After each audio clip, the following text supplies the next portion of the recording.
Good evening. Sorry. Tonight I sound like that. Residents of Aljunied GRC, Hougang SMC, friends and supporters from all over Singapore. Good evening and welcome to the final Workers' Party rally for GE2025. 所以我们阿余尼集选区、后港单选区和新加坡的朋友们，大家晚上好，欢迎来到我们的群会。So, before we start with the rally, I would like to invite everyone to step forward to make sure there's enough space for people who are coming from behind. So, 如果你们可以的话，前面还有位，请你们往前面移过来，好不好？让后面的我们的朋友们也可以进来，因为还有很多人入场。Okay, you have to use command like sedia, and after that ask you to dari kanan cepat jalan to move forward lah. You know I'm the Lao Ping, right? Okay, before we begin, there are a few things that I would like everyone to take note. Firstly, we have there are 8 portable toilets that's around the ground, which is at the grandstand there for your use. And then also, in case there's lightning,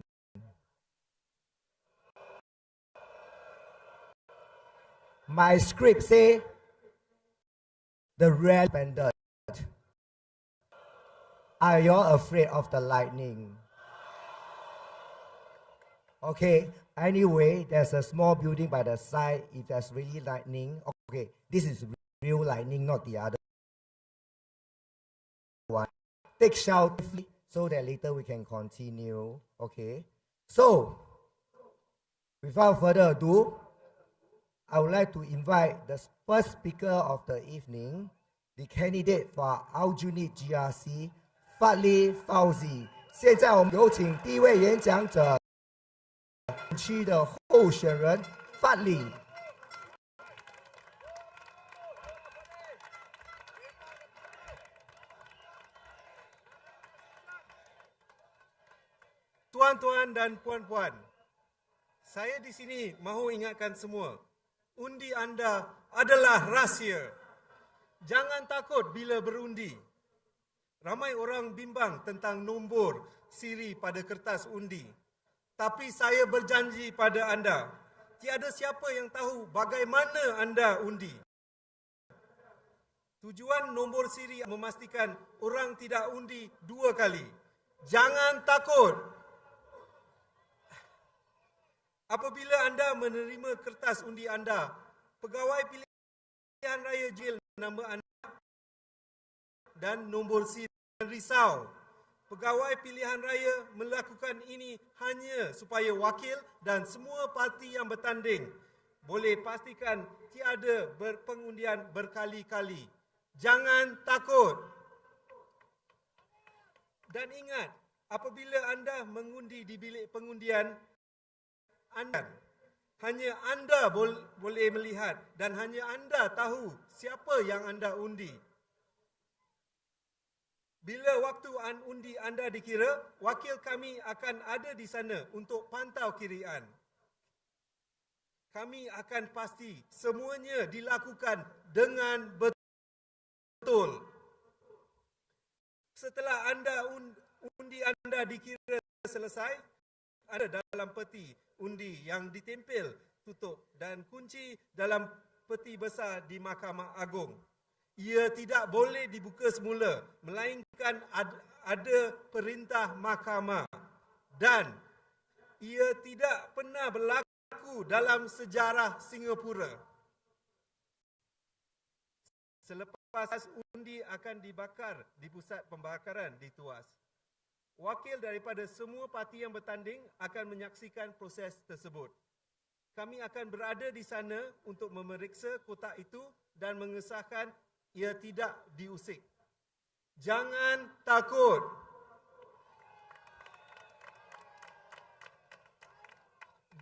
Dan ingat, pada pilihan raya yang lalu, sampai 1 juta warga Singapura tidak mengundi PAP. Mengetahui siapa anda undi ialah mustahil. Laksana mencari jejak dalam air. Jadi, jangan takut. Undi anda rahsia. Dan ingatlah, biar putih tulang, jangan putih baju.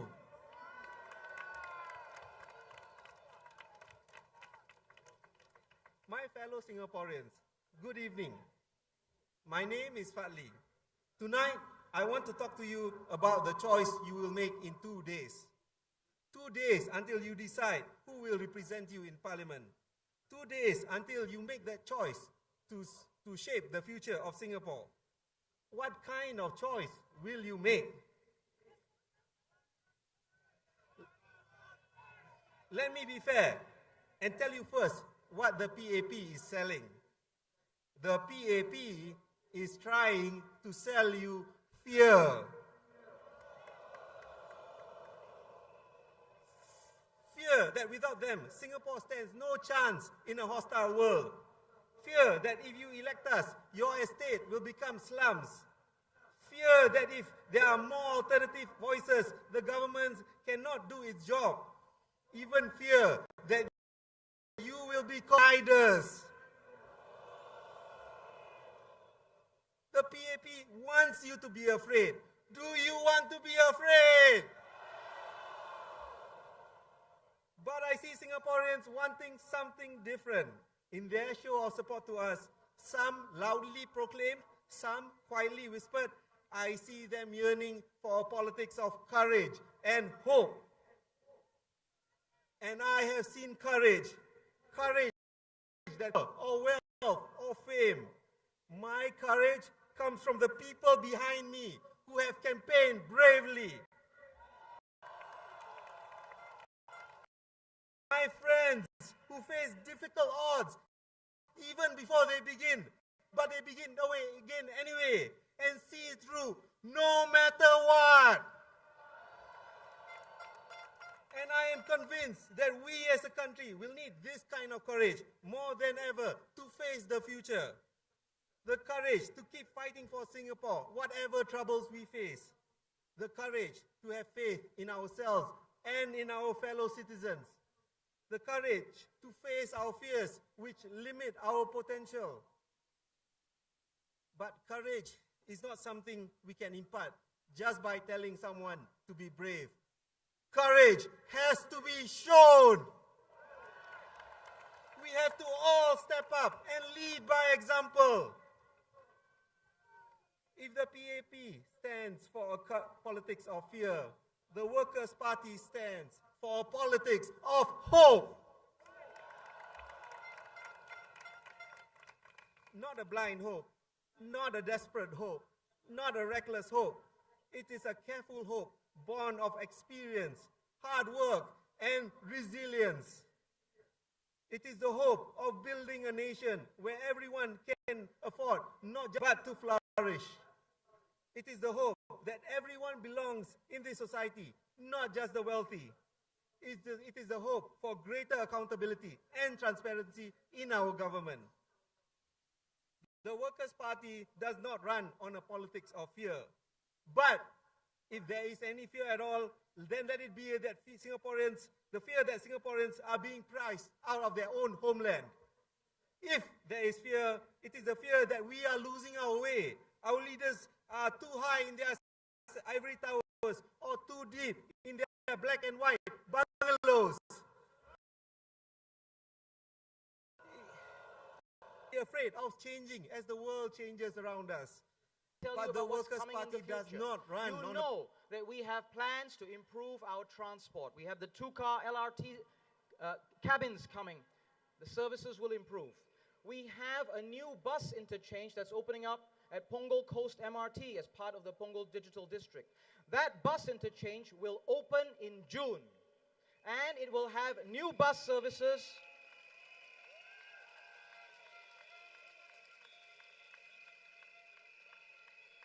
New bus services that will serve our residents, including those in the North Shore District. Our old bus interchange. Our residents know that we're having a new bus interchange. Many of them, very discerning, they say, I have lived so close to the old bus interchange. It's very handy. What's going to happen to it? Our old bus interchange will remain in operation. We are not closing it down. Punggol will have 2 bus interchanges, and the old bus interchange will remain in operation, and in the long term will be converted to a permanent interchange linking with 2 MRT lines, the Northeast line now and the new Cross Island line.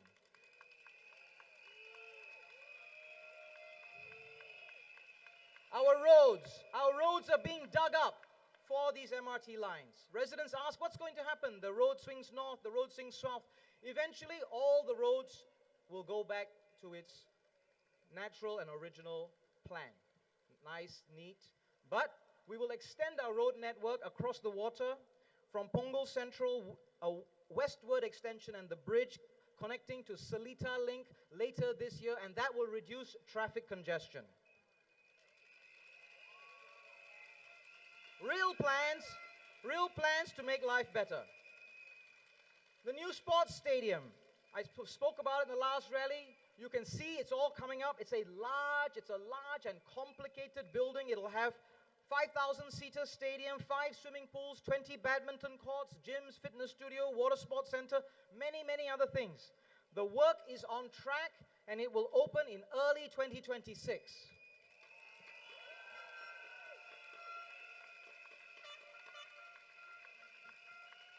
But we have to work to make it happen. We have to keep the project on track. We have to make sure that all of these things are working well and eventually deliver for our residents. We also hear from residents about the concerns around jobs. My colleague, Ms. Yo Wan Ling, will speak about that. But from the labor movement, the young people that we've been speaking to are also concerned about their parents and their grandparents. Punggol is a large town, many multi-generational families. You've seen us open active aging centers. St. Luke's in the North Shore area, what we do at One Punggol, the nursing homes. The active aging centers represents a shift in our approach for our elderly, our seniors. Partnering with community organizations, having the seniors find fulfillment and social connectedness in the community. The AACs give them board games, fitness exercises, talks, activities, calligraphy, crochet.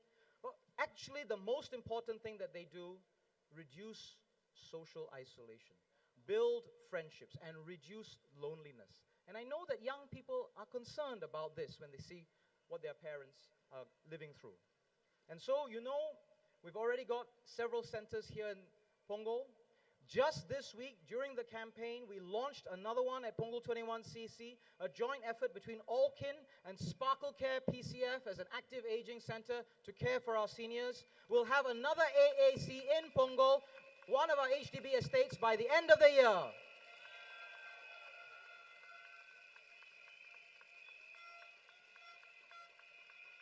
This is what we are doing. Identifying the needs of our residents, finding the solutions, bringing our partners together, and lobbying government. That's how we got the AACs here, by lobbying and making the case that this is what we need here in Punggol.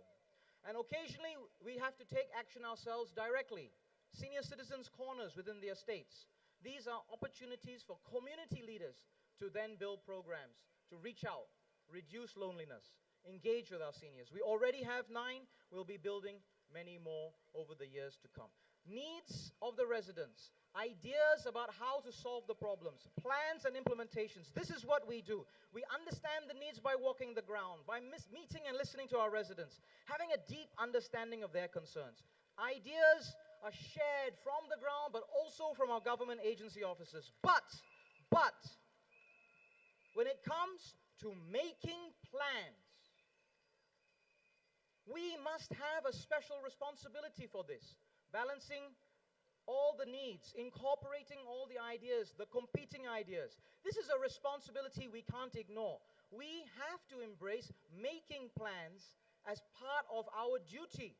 And so We have plans that are clear and are going to deliver for our residents of Punggol. We have many plans for Punggol developed because we understand our families and residents here, because we have a shared aspiration for a better town, and we are determined to bring those plans alive and make Punggol better for you with your support.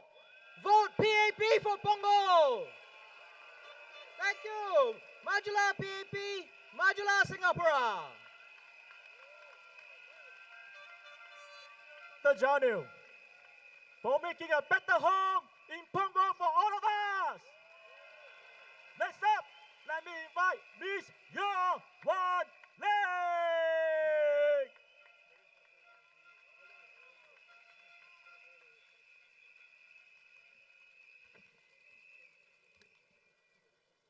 Punggol residents,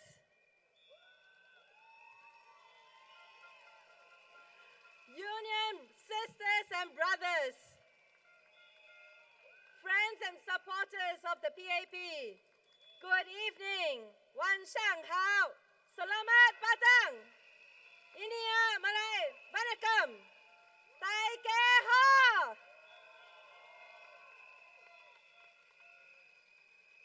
Today is a very special day, not only because it's the last day of campaigning for the Singapore GE2025, but it's also a very significant day for all workers and my sisters and brothers from the labor movement, many who are Punggol residents. Happy May Day, everyone!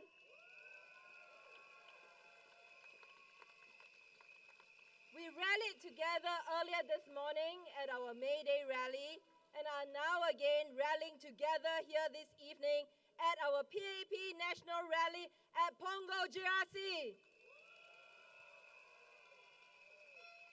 Brothers and sisters, comrades, in solidarity for Punggol Town.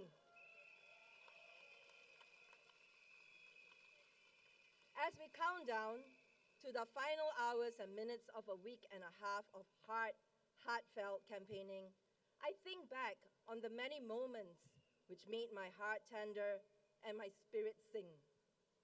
From the many volunteers, activists, unionists who came out in full force to support our team PAP Punggol, to our residents who braved the sun and the rain to cheer us on, from the many messages of encouragement and frank feedback to the high fives and hugs, Punggol, you had me at hello and you have my heart 5 years in.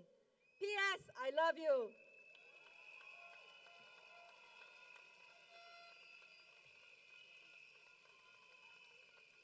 My dear Punggol residents, in the many moments I had with you, one was particularly thought-provoking, and it was a conversation I had at Waterway Point with a young couple, one of them a first-time voter.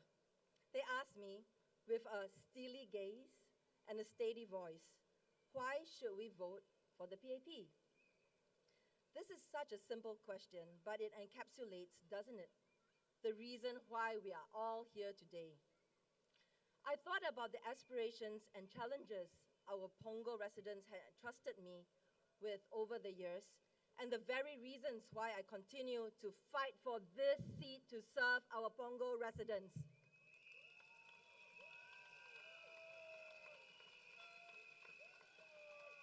I told our young couple that casting a good, impactful vote needs both a combination of rational thought and intuitive gut feel.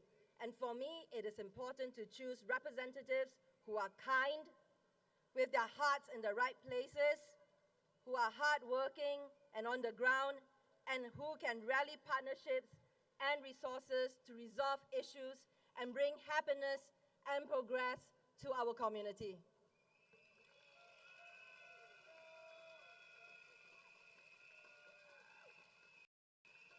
My Punggol residents know this. Every time I walk through our neighborhoods, whether at the Waterway, at our coffee shops, or during our community events, I'm reminded of why Punggol has a very special place in my heart. Every conversation we've shared has stayed with me. Your hopes your concerns, your dreams for your children, these are not just passing stories. They drive me to work harder every day to dream of exciting new projects for our community and to bring in partners and supporters to make our lives energized and better. Earlier this morning, I was at the May Day rally. We reaffirmed our commitment to every worker in Singapore and to each and every one of you here in Punggol. I am talking about the dignity of every worker in Punggol, the security of every family. In Punggol, jobs are not just a number to me. They are your livelihoods, your children's future, the future of every Punggol child.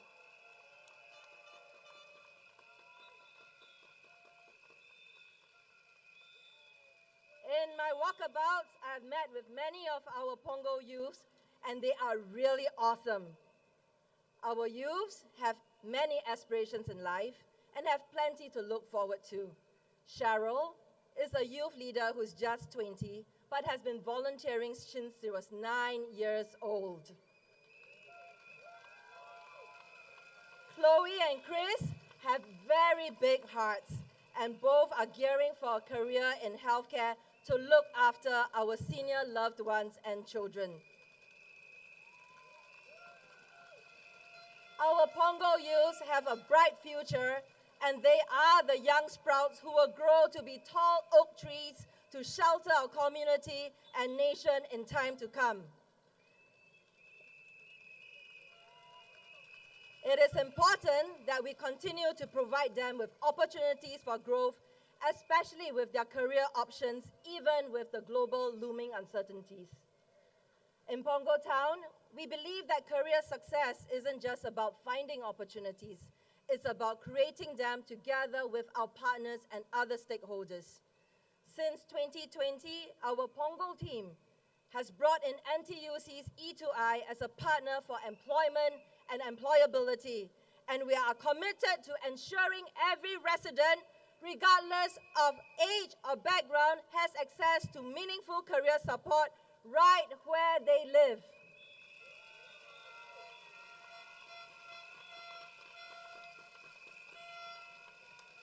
In 2024, our outreach efforts have engaged more than 800 Punggol residents who took the initiative to explore new career paths through this partnership, and I'm very happy to share that 180 of our Punggol residents were successfully placed through this partnership with the E2I and the NTUC.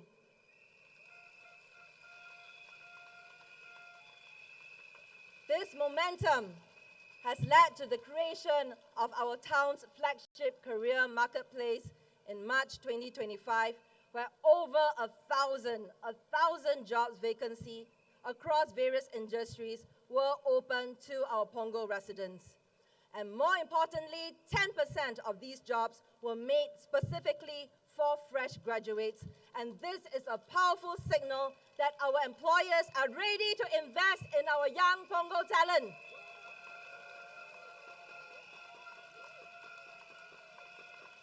Beyond placements, Punggol's focus remains on building career resilience and future readiness, ensuring that all our residents are equipped not just for today's opportunities, but for tomorrow's challenges.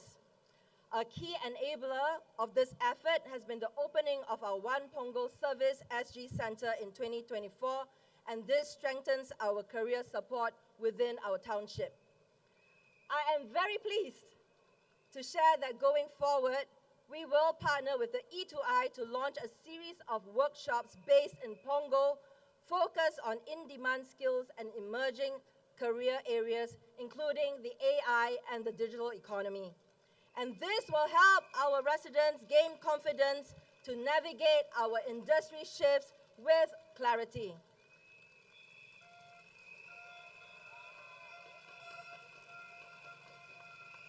In addition, to keep up with the very popular momentum of the Punggol Career Marketplace, we will be expanding the frequency of this program from twice a year to every 2 months.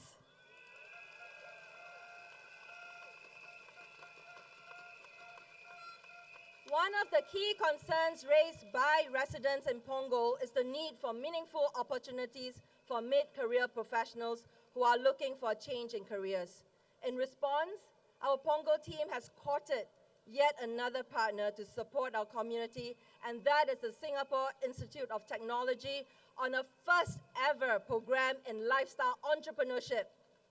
With this 4-month program under the belt, Punggol residents will be equipped to start their micro businesses as freelance writers, private home chefs, online marketeers, and the exciting list goes on. And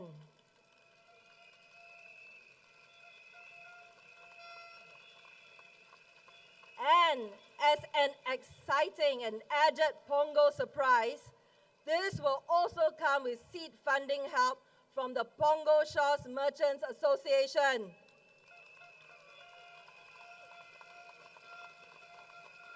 This initiative reflects our ongoing commitment to empower our residents with practical, future-ready opportunities for self-reinvention.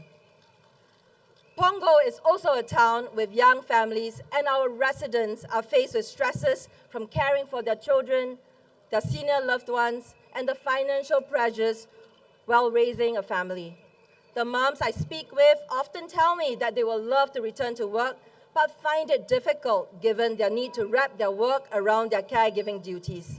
As such, it is important that we continue to normalize FWAs in the workplace, and I give you my word, I will continue to advocate for this in Parliament. And we will also need to create local in-community jobs. To these, I am pleased to share that we will now extend our NTUC's See You Back at Work program, which helps our caregivers and moms to return to work with flexible work options, to also include micro jobs in Punggol neighborhood. This will include babysitting, healthcare assistance, tuition, and surveyors. This will also be in partnership with our Punggol flagship local program, Project Success. My dear residents, the choice before us is clear. Do we want to continue building on these strong foundations? Do we want to ensure that every Punggol resident has access to good jobs and meaningful careers? Do you want a team that doesn't just talk about helping workers, but has a proven track record of delivering results? If your answer is yes, then I ask for your support.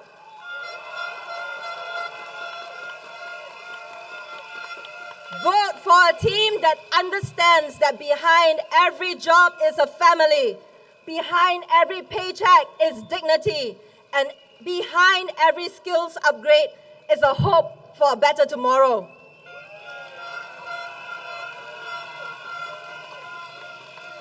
Vote for a positive force. Vote for a future that we can build together. Vote for the PAP!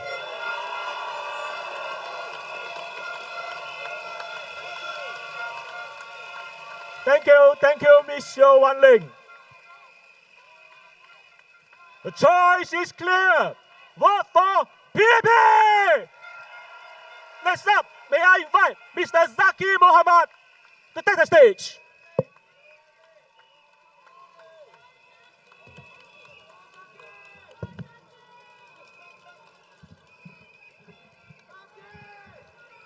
A very good evening, Punggol.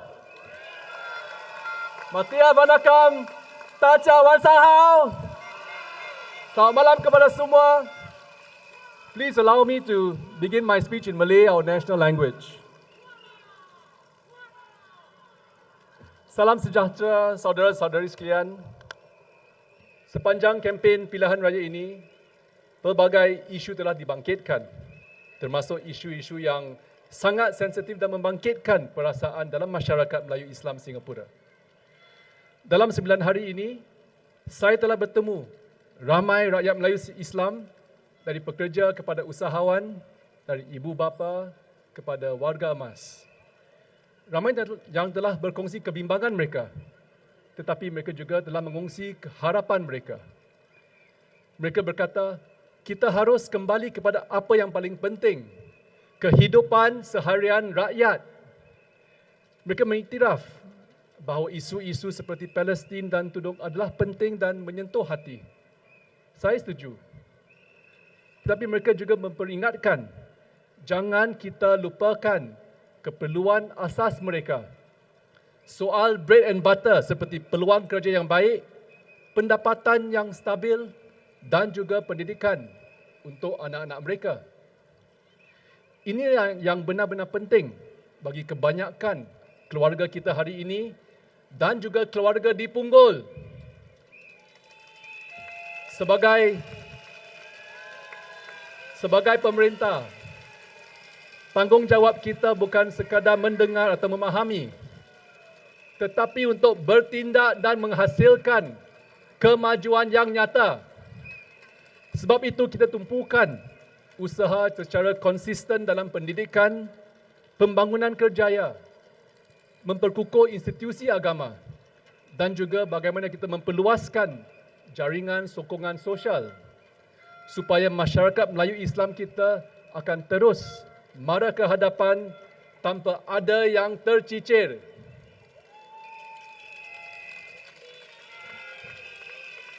Usaha ini bukan dilakukan dengan senyap.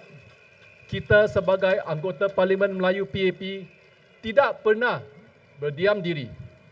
Di Parlimen, anggota Parlimen Melayu PAP telah memainkan peranan penting dalam menyuarakan keprihatinan masyarakat kita. Semasa usul mengenai Gaza dibahaskan tahun lalu di Parlimen, 6 ahli Parlimen Melayu PAP telah berucap menyuarakan suara hati masyarakat kita.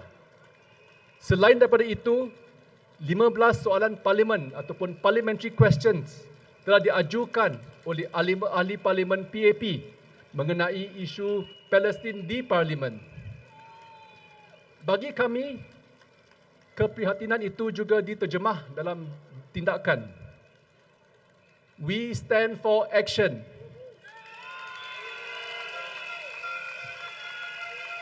Jadi saya melalui peranan saya di MINDEF menyokong misi airdrop kita oleh RSAF di Gaza, penghantaran bantuan kemanusiaan ke Gaza dan baru-baru ini usaha Asia menjalankan operasi membantu pesakit Gaza di Mesir. Dengan sokongan masyarakat, anda semua, ahli Parlimen PAP telah mengumpul derma sebanyak $2 juta sepanjang Ramadan yang lalu untuk Gaza. Sebahagian daripada pengumpulan 15 juta bagi RLAF. Jadi keprihatinan kami bukan sekadar suara, tetapi disusuli tindakan nyata. That's because people, we action, and we are People's Action Party.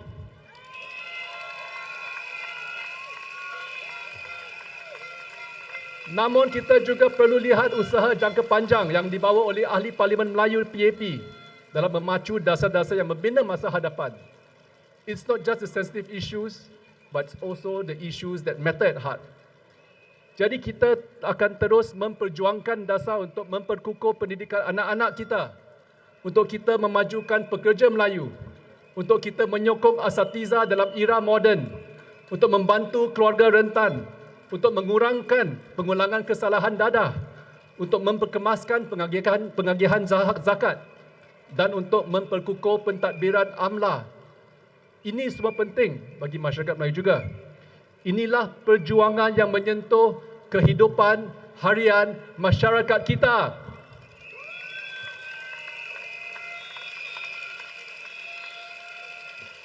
Dan hasilnya kita boleh lihat dan rasai hari ini. Dalam bidang pendidikan, kita lihat kemajuan yang memerangsangkan. Pada tahun 2010, hanya 30% belia Melayu mempunyai kelayakan pos menengah. Hari ini jumlahnya hampir 50%.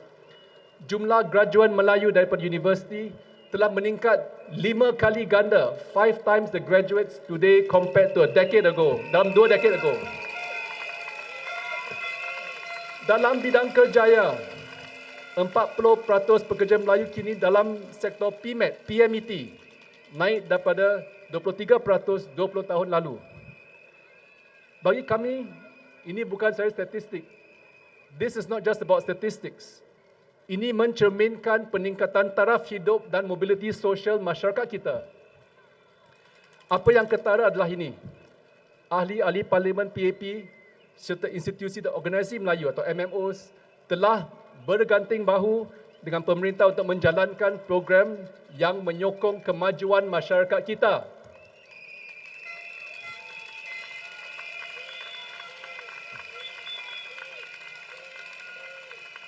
Jadi hari ini lebih 25,000 pekerja Melayu Islam telah dibantu M Kuasa 3 melalui NTUC, E2I dan Workforce Singapore, termasuk pemadanan pekerja dan peningkatan kemahiran. Kelas matematika telah membantu lebih 12,000 anak prasekolah dan mendaki tuition program, sokong hampir 10,000 pelajar setiap tahun. Jadi kita mahu setiap anak Melayu percaya bahawa kejayaan itu dalam jangkauan mereka.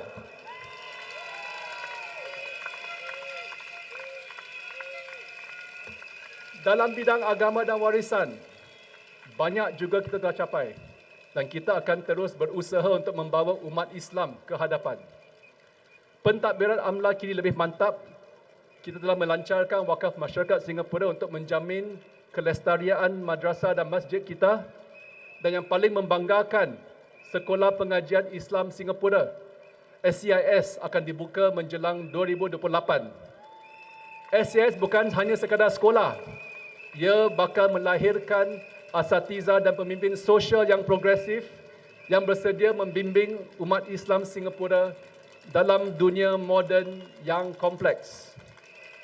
Ini menjadikan Singapura satu contoh rujukan dalam pendidikan Islam yang maju dan inklusif. Saudara dan saudari, apabila kita melihat kemajuan kita bersama, kita boleh berbangga. Kita telah berbangkit dan maju bersama.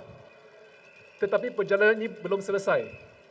Kita ingin melangkah ke hadapan dengan visi yang lebih mantap untuk menjadi masyarakat Melayu Islam yang yakin, yang berjaya dan yang bersatu.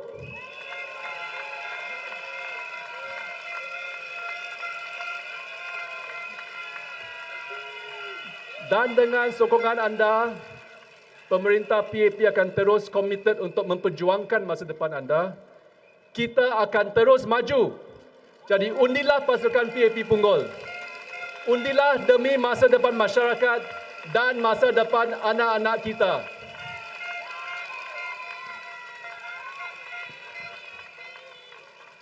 Good evening, friends from Punggol and fellow Singaporeans. I gave it some thought on how best to begin this speech without mentioning Task Force men. It was tough. Okay, it was tough. I see your banners and posters here. But let's be honest, that's exactly what DPM Gun Kim Yong is. He undertakes the task and he delivers. That's him. That's the man I know for the last 20 years.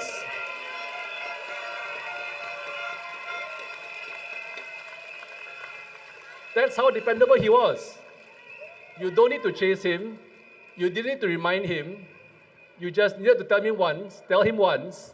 And even for us MPs, we arrowed our anchor minister quite a bit. And he got things done.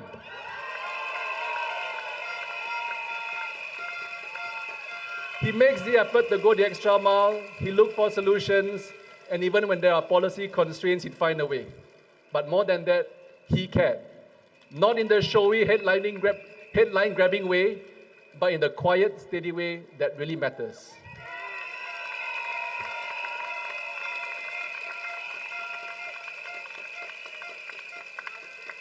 Many of you will remember how he stepped up during COVID-19. He stepped up way before WP did. He stepped up.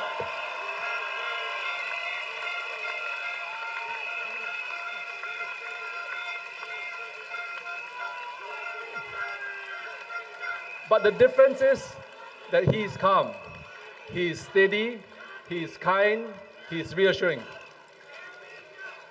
He didn't seek the spotlight, but he anchored the whole effort, guiding 2 younger ministers through one of the toughest moments in our history. One of them is now a Prime Minister who has since proven his mettle on leading Singapore. The other Minister, Ong Ye Kung, is now firmly leading the Ministry of Health.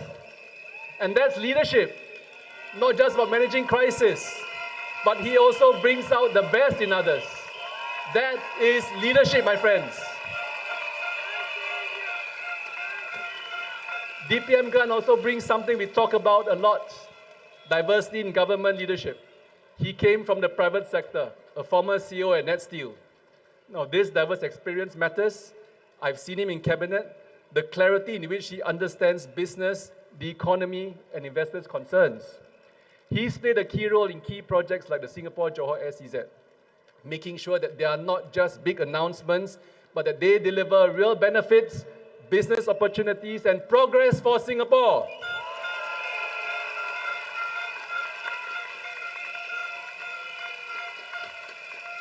But let me share something many may not know. DPM Gan is deeply respected within the Christian community.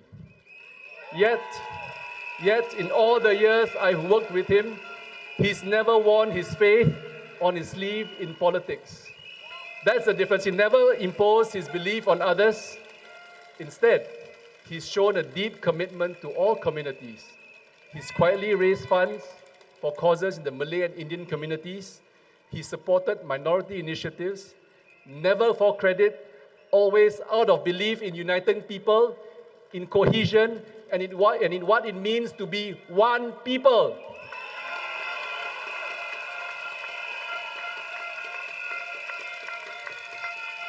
And that's why I believe with full conviction that DPM Gan will serve Punggol with the same heart, with that same discipline, with the same desire to do what's right and not what's easy or what's popular. So if you're wondering who can tackle the big task ahead, rising costs, job security, community growth, this is your man. If you want a steady hand to guide this new team and this new GRC, then I say with deep sincerity, support DPM Gan Kim Yong.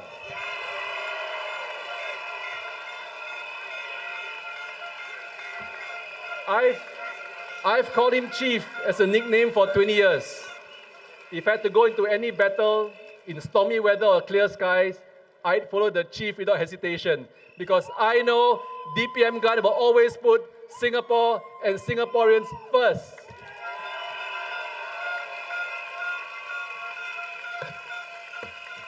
So I thank you, everyone here, friends in Punggol.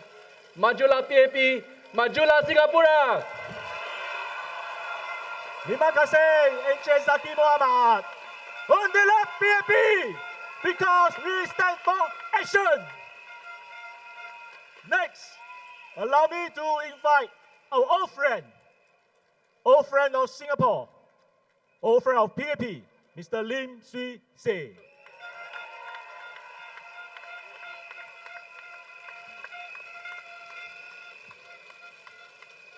Dear residents of Punggol, my dear brothers and sisters from the labor movement, my fellow Singaporean, good evening.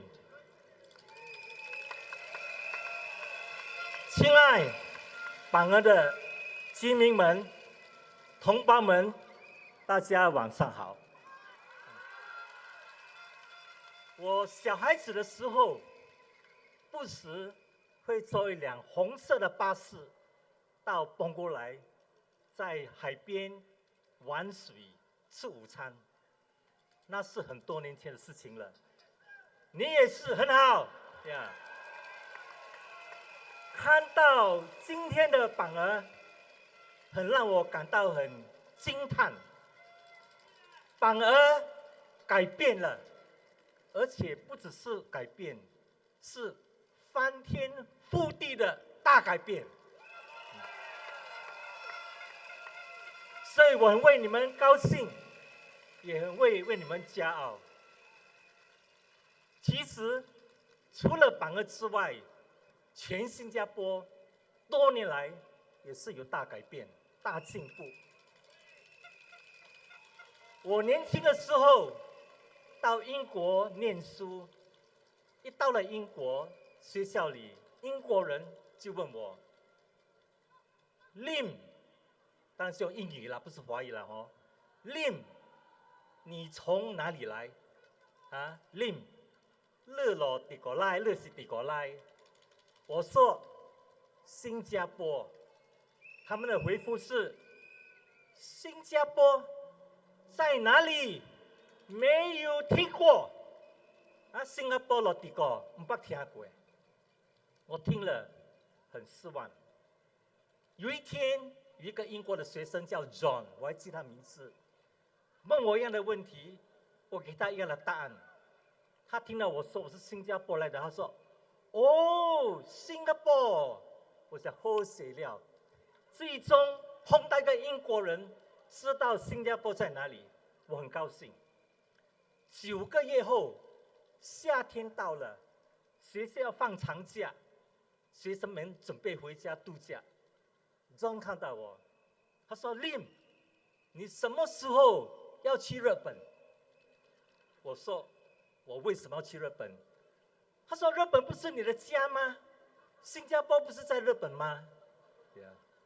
所以坦白说，1973年那个时候，全世界，包括英国，包括很多国家，没有听过新加坡，不知道新加坡在哪里，也不知道我们是个怎样的国家。今天，不单只是英国，全球各地的国家，全球各地的人民，都懂得新加坡在哪里。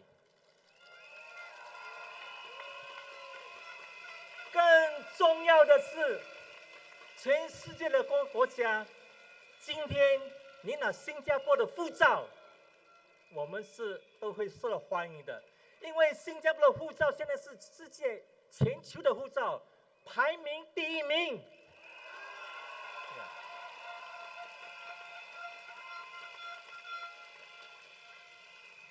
所以作为新加坡人，我们每一个人都可以引以为荣。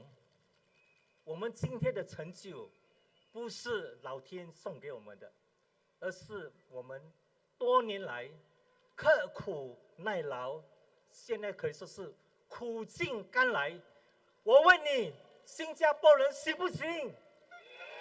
呀，新加坡人的确是顶呱呱的。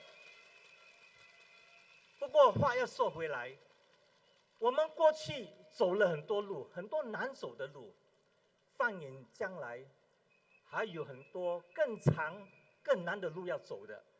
因为这个世界的大局面已经改变了，每况愈下，越来越混乱。在这个情况之下，如果我们新加坡要继续进步的话，有一个先决的条件，就是我们必须继续的把我们的经济做得越来越有竞争力，越来越能够增长。因为如果新加坡的经济失去了竞争力，我们的增长率放慢了，我们全国的人民都会一起穷下来。我不知道你啊，我是一个不认输的人。我以前在经济发展局做过事，所以我们很喜欢跟全球竞争，因为竞争就是新加坡的生存之道。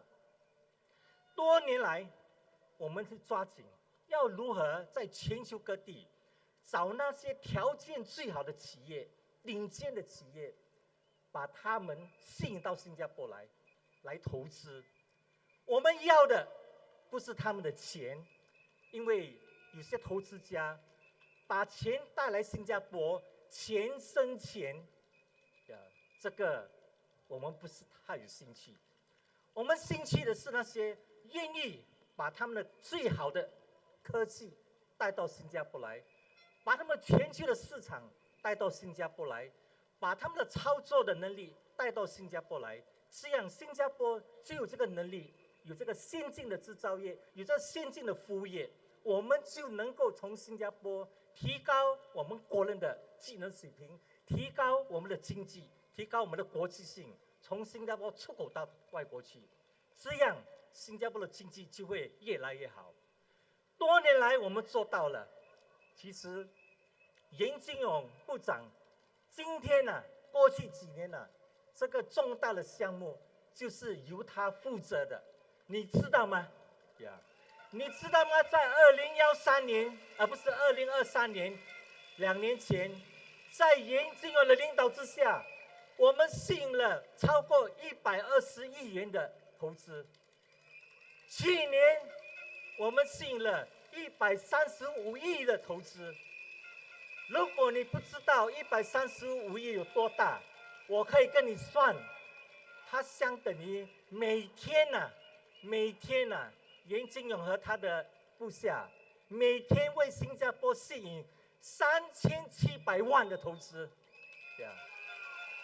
而且这个投资都是顶呱呱的投资，高科技高技能水平，因此新加坡多年来就通过这个外国的投资，吸引这个最顶尖的这个科技等等。问题就是这些好的项目，新加坡要，别的国家也要，所以这个竞争会越来越激烈。所以这次大选，我希望大家能够考虑到这一点，因为如果新加坡在未来5年、未来10年、未来20年，如果我们不能够在国际市场上有效的跟别的国家竞争，把最好的项目、最好的科技、最好的市场带到新加坡的话，我们的前途会越来越渺淡。所以这次大选，我希望大家能够考虑支持人民行动党。在大选之后，我希望我们的王群才总理他会有一个强有力的内阁。那么这个内阁很重要的，必须包括谁？严金勇。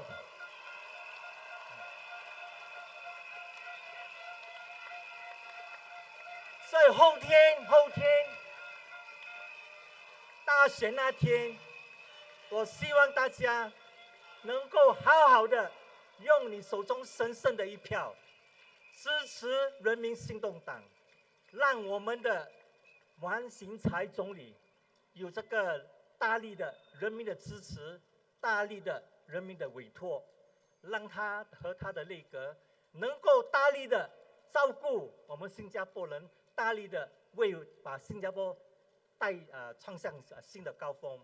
如果我们大家一起合作的话，一起努力的话，我相信新加坡会永远都是一个成功的国家。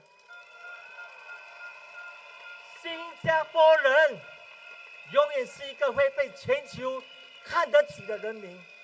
所以兄弟姐妹们，我们一起前进吧，前进新加坡。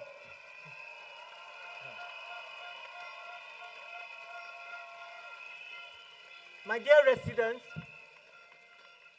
my dear fellow Singaporeans, earlier in my Mandarin speech, I touched on the importance of attracting foreign direct investment. Because without foreign direct investment, Singapore would not have access to the leading edge technology, to the best market in the world. So all over the years, we've been working very hard to bring the best company, to bring the best project into Singapore.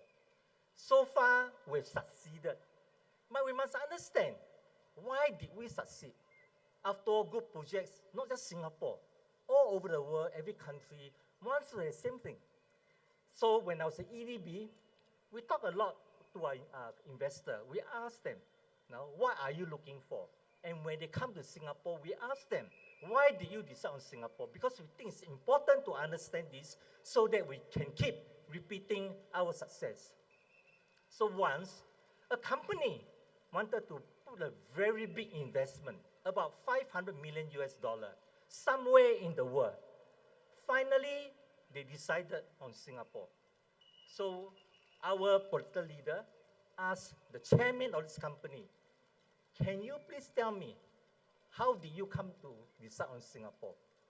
And the gentleman said, well, my projects, I classified them as small, medium, and large. Small project, oh, anywhere is fine. There must be at least 20, 30 countries or locations in the world. I can put them. It doesn't matter where. After all, small project. Medium-sized project, maybe only 10 or maybe 7, but never more than 10. But for an important project, a project that will affect the long-term survival of the company, not more than 5. And our leader asked, not more than 5. Then why is that Singapore, as a small country, why are we one of the 5? And in fact, we were the number 1 of the 5. And the chairman told our leaders, he said, I tell you very frankly, first, we asked, can this location, does it have the capability to do the work? He said, for Singapore, answer is yes. But many countries, all the 5 locations got a tick. Second, does Singapore have the capacity, the land, the water, the manpower, and so on, to enable to grow and to expand? He said, Singapore, tick yes. But to be frank, all the other 4 also got a tick. Then finally, come to the third tick. He said, this investment will take my company at least 10 years to reach full potential. At least 15 years to recover our investment. At least 20 years for us to make money. So in other words, the third tick we're looking for is whether this location has got policy stability, has got political stability. Because anywhere they went, whenever they change of government or the government become weaker, under pressure in the parliament, they start to change policy. All right, so that affects their long-term investment. And he told our political leader, he said, Singapore of the 5, come to the third tick. You rank number 1. So tonight, I want to appeal to you and to my fellow Singaporeans all over. This general election is not just about PAP versus Workers' Party and so on. 9 days will be over. But at the end of the 9 days, when the result is out, do we know our Prime Minister, Lawrence Wong, do we know what kind of mandate will he get from Singaporean? Will it be a strong mandate or will it be a weak mandate? Do we know who will be in his cabinet? Will Gan Kim Yong be there? Will many of our capable ministers, will they be in there? Or Prime Minister may have to form a new cabinet without some of his key left hand, right hand, and end up having no hand. I'm concerned because if our 4G leader doesn't receive a strong mandate of Singapore, the chairman that I talk about of this global company, in future, he and other chairmen of the world, when they decide to place their most important investment, first tick, okay. Second tick, okay. Came to the third tick, political stability, policy stability. What will happen? It may become our biggest tick in the past, may become a question mark. And when it becomes a question mark, what will happen to Singaporean? What will happen to our job? What will happen to our future, and so on? So, brothers and sisters, every G is important, but this one is especially important. It will determine our future, the future of our children, the future of grandchildren for the next 10, 15 years, and 20 years and beyond. It will determine whether Singapore will have a strong 4G leadership, and at the same time, whether Singapore will be able to nurture a strong 5G leadership. So all of us are in the same boat, and I appeal to you that tomorrow, cooling day, sit back, relax, and think through what is at stake. And hopefully, on the 3rd of May, hopefully, enough of us, more of us, the more the better, will decide to make the right choice so that we can march forward together. Majulah Singapura!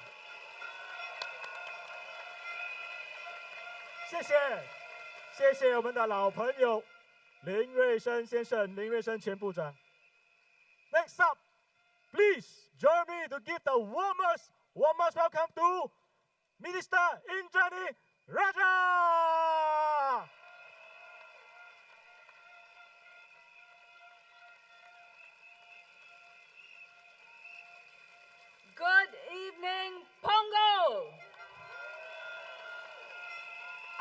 here this evening for the same reason you are, which is to support our PAP Punggol team.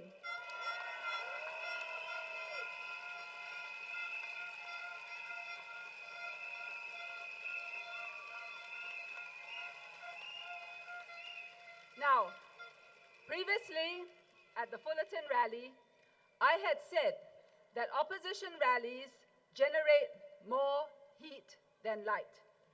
Tonight is time to shed some light.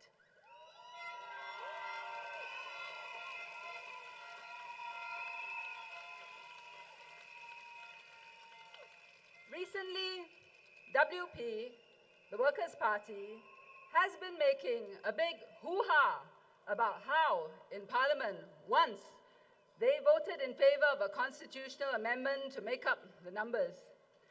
You know, for that constitutional amendment, it was straightforward. There was no reason for them not to have voted against it. It was not controversial, and they had every reason to vote in favor of it. But, there is another amendment. There's another amendment that they didn't tell you about. And I want to tell you about that today. These two amendments were the repeal of Section 377A and the constitutional amendment to introduce a new Article 156 to protect the definition of marriage as a union between man and woman against legal challenge. Now, let me just give you a bit of background on this so that you understand the issue and why it's important. For Section 377A, there was a time that we did not repeal it, but many requests were made, and eventually it was decided that now enough people have felt that the acts which under that section should not be a crime. Whether religiously, morally, you agree with them is a different thing, but it need not be a crime. But the other more significant thing was this. There was a risk that the court would strike down 377A in the future, and there was a then recent Court of Appeal judgment which hinted that in the event of a future constitutional challenge, Section 377A could be struck down. Now, if that were to happen, it would open up the definition of marriage as a union between man and woman to challenge, which could also have a knock-on effect on our social policies.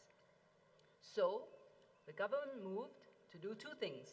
One, to repeal Section 377A, but two, to make a constitutional amendment to introduce a new article to protect the current definition of marriage as a union between man and woman against a legal challenge, but we also left open the door to allow future governments to amend the definition of marriage by simple majority so as not to unduly restrict or prevent future generations and a future government from deciding this issue. Now, when it came to voting, the PAP did not lift the whip. And as a result, the repeal and the amendments to the Constitution were carried. The Workers' Party, on the other hand, made a big deal of the fact that they were lifting their whip, and their voting was all over the place. On Section 377A repeal, 5 supported, 2 opposed. 1 was absent, but he said he was ill.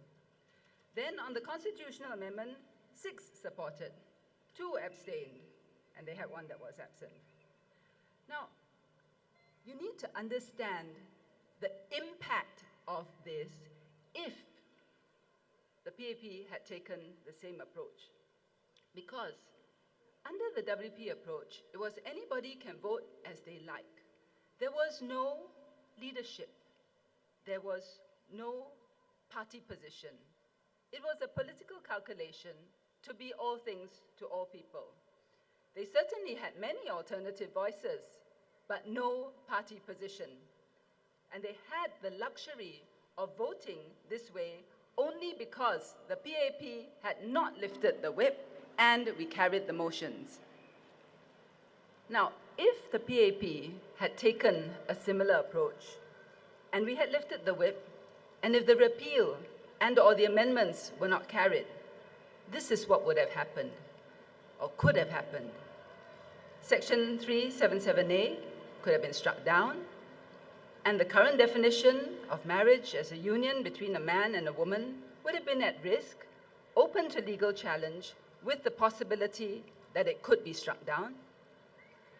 It would have led to polarization and a clash between the different groups, because this was an issue on which people have strong feelings and strong views. Some from a moral viewpoint, some from a religious viewpoint, whatever it is, but they had very strong views. And if we had not been able to carry these motions, you would have had that polarization. There would have been an adversarial process, and a social issue which should be decided by the people and Parliament would have ended up being decided by the courts instead. And that would have been very, very stressful and put a lot of strains on our society. The PAP's approach kept things in balance. It achieved a new equilibrium, and it took into account the views from both sides. It provided leadership, but most of all, it took courage. It took courage because there was a lot of pressure at that time from many sides. But we had to steer that course, and it would have been so easy to go the WP route, but we did not, because we believe in preserving our society, in having unity, taking into account everybody's considerations, but trying to create that space where we can all live together and have some accommodation. So I would ask those to whom these issues matter to reflect on this. When it came to the crunch, on a delicate and potentially very contentious matter, WP bailed. Political leadership requires courage, not expedience. And the PAP is a government that governs on principle, not expedience.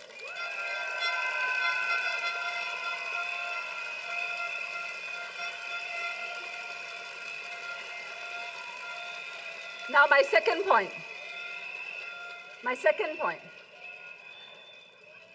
The Workers' Party started their campaign on a narrative that more alternative voices in Parliament were needed.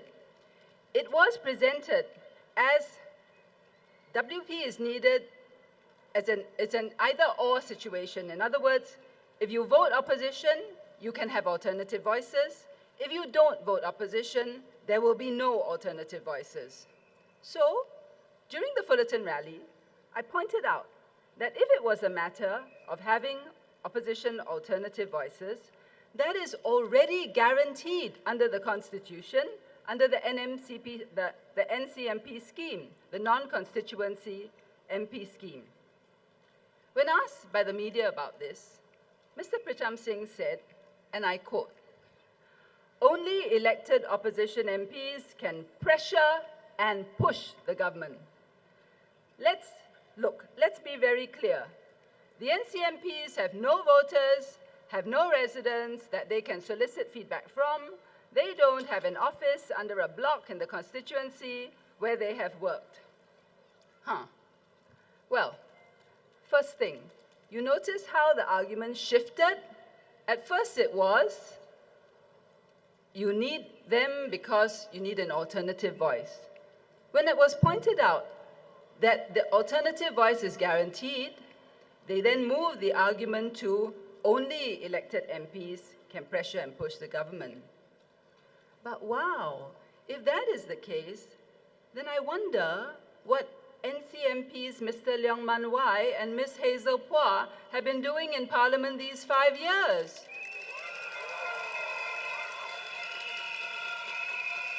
They are both NCMPs. PSP says they have been very active in Parliament, but according to Mr. Singh, they, being NCMPs, if you take his argument to its logical conclusion, they have no voters and no residents to solicit feedback from. So I wonder how they have been raising all the things they say is based on ground feedback.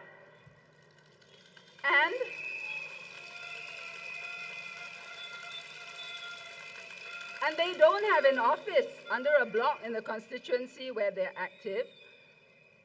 I didn't know that you actually need an office under a block in a constituency in order to raise feedback. How did they manage to raise questions in Parliament and bring motions in Parliament?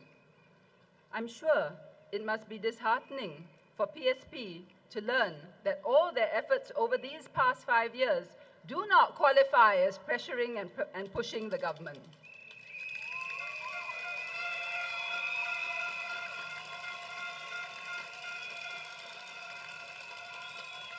And NCMPs, by the way, are also elected. It's just that they are elected by the minority of votes. And of course, you have to wonder why, if what Mr. Singh says is correct, why is it that the Workers' Party was only too happy to accept NCMP positions before they became elected constituency MPs? Ms. Sylvia Lim, NCMP in 2006, Mr. Yee Zhenjiang, Mr. Gerald Giam, all NCMPs. They had no residents and no voters then. I wonder how they managed to raise issues. And I'm surprised to learn that all the time that they were NCMPs, they were not pushing or pressuring government, and only their parliamentary colleagues with constituency seats were. So I ask you, Punggol, I ask you that when Workers' Party makes these smooth statements, examine them. Examine them because when you probe deeper, when you look at what they say, you may find that they don't hold up. And tomorrow, cooling off day, take that time. I'm not saying to you how you should vote, but I'm saying look at what they say very carefully because they don't always hold up to scrutiny.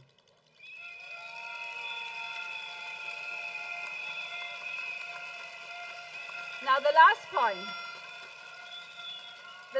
I want to make, and I will be quick on this, but it is an important point. Gan Kim Yong.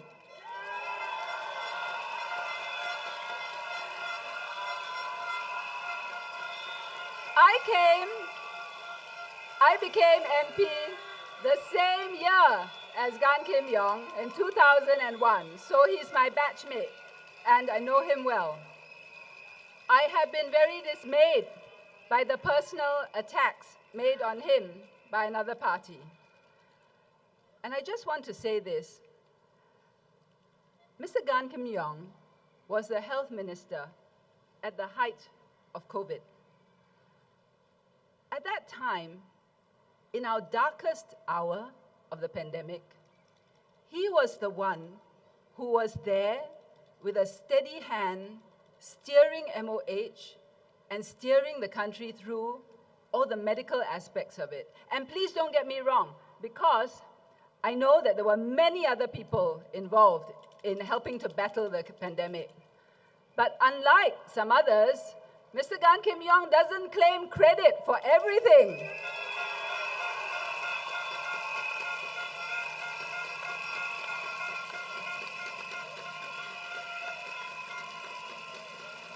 With all that burden on his shoulders at that time, he was the one who in cabinet explained quietly and carefully the things that needed to be done. The first time he used the term social distancing, I had no idea what that meant.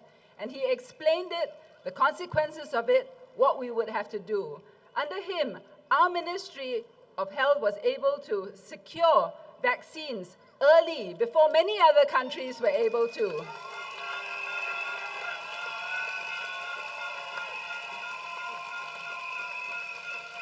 Under his guidance, we made sure we had protective equipment for our medical workers. And many of you would have had vaccines. You would have had your parents, your grandparents who needed vaccines, who needed help.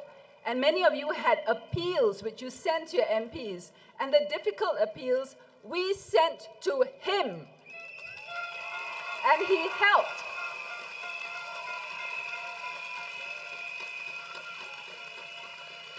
So that is why I find it necessary to be here today to support him. He's not flashy. He doesn't give you smooth words. He's not glib. He doesn't say all sorts of things that sound good and don't mean a lot. But he gets things done.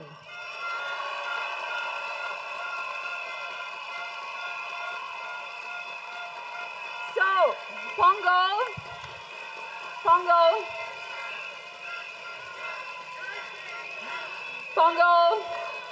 I'm gonna ask you, who is the task force man?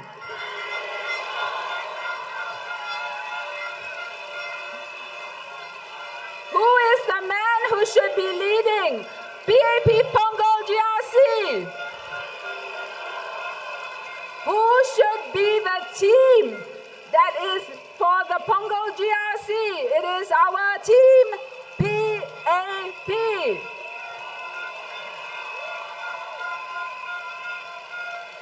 So,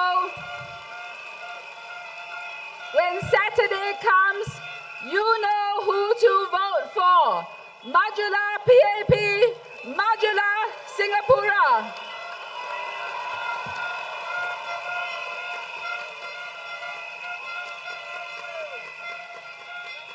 Minister Indrani for the inspiring speech for PAP for Punggol.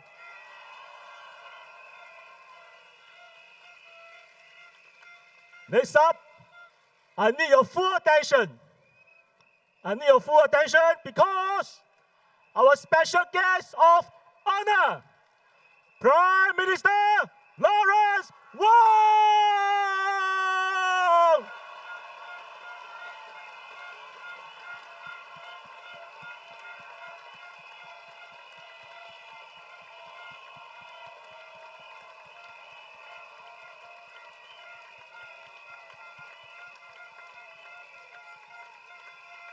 Welcome, welcome, Prime Minister Lawrence Wong to Punggol GRC.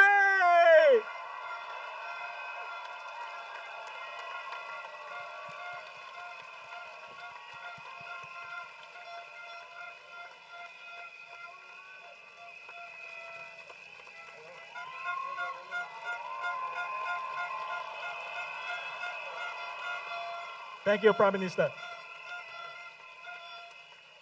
Punggol, are you ready? Are you ready? DPN, Gan, King, Young!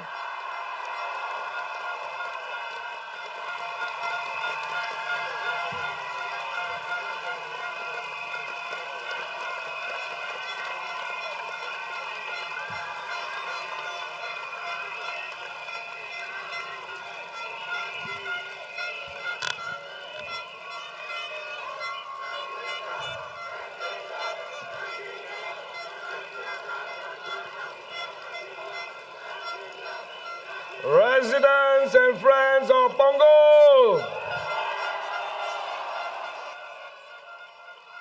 it's me again.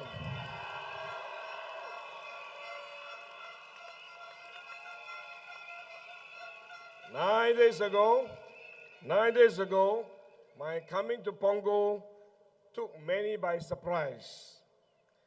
When Prime Minister approached me with this task, I readily accepted the challenge. Why?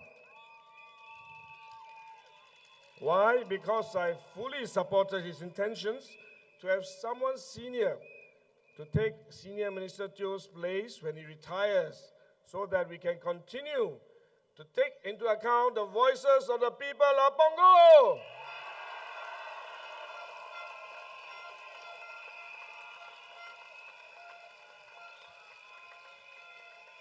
Over the last 9 days, I've seen for myself how amazing Punggol is. Punggol is now one of the most sought-after residential areas.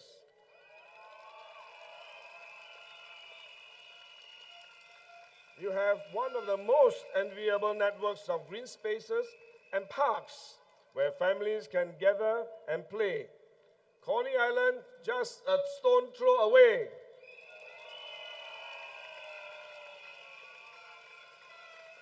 Punggol Waterway Park has become a national icon. Activities such as the picnic areas, gardens, and waterways winding through the HDB estates.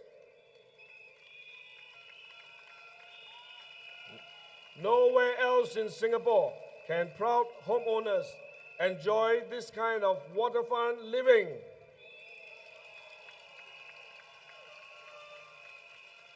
The Punggol Digital District, the PDD, has created over 28,000 jobs and continues to be a testbed for new and emerging technologies. It is where students, businesses, and the community come together to work, live, and play. And all this did not happen by accident. It was the product of 15 to 20 years of hard work by the PAP government.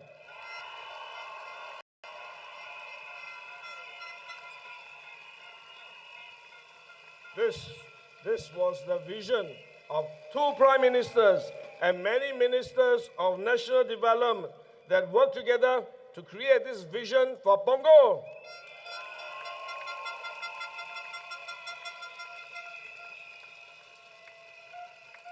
In my walkabouts over the last few days, I've also witnessed many good local initiatives benefiting our community. We expanded childcare and infant care places across Punggol. More than 14 childcare centers have opened since 2020, adding more than 3,000 infant and childcare places. And we are looking forward to 7 more to be opened.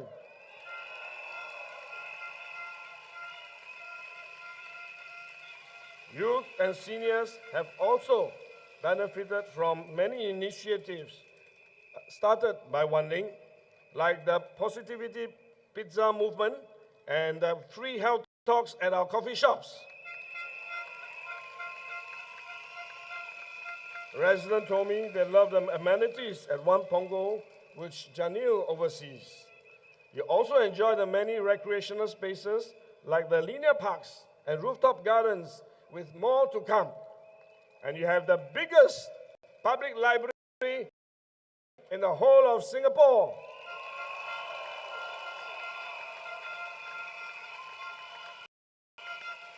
Residents of Punggol, I'm deeply honored to be part of this team that has done so much for Punggol over the years, and I hope this good work will not go to waste.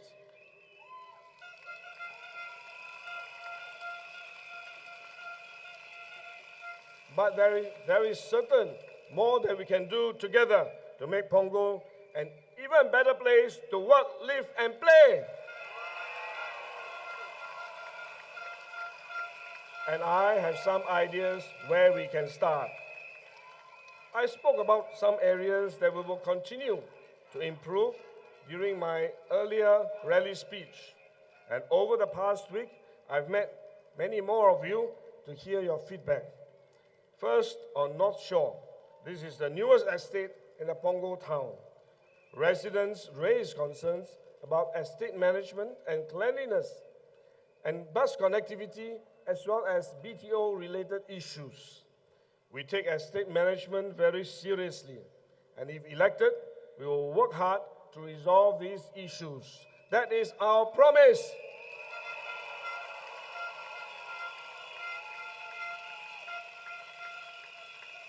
I have announced earlier that if we are given the chance to continue serving here, Xue Ling will chair the new Punggol Town Council to oversee this effort.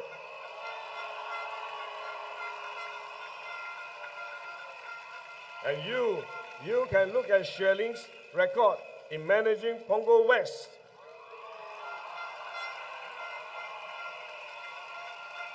I'm confident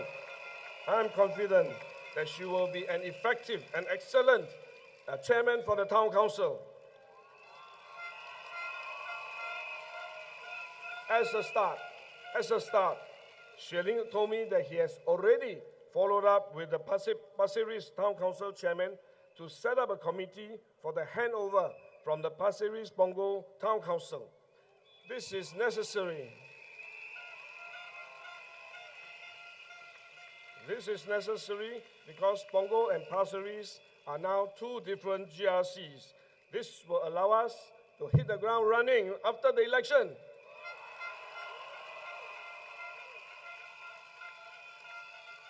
Of course, our town council will not just look after North Shore, but the whole of Punggol. One area that we will prioritize is to build more covered linkways in Punggol. Residents have consistently shared with me that they would like to see a more comprehensive network of covered linkways so that it is more convenient for Punggol residents to commute from one point to another, especially during bad weather. One particular request is to provide sheltered linkway for our young students, such as at the North Shore Primary School, which I visited just a few days ago. I assure you that this is something we will focus on. We will work with the new town council and relevant agencies to draw up a comprehensive plan for our connectivity as well as our covered linkway so that we can help you to be as connected as possible while protecting you from the weather.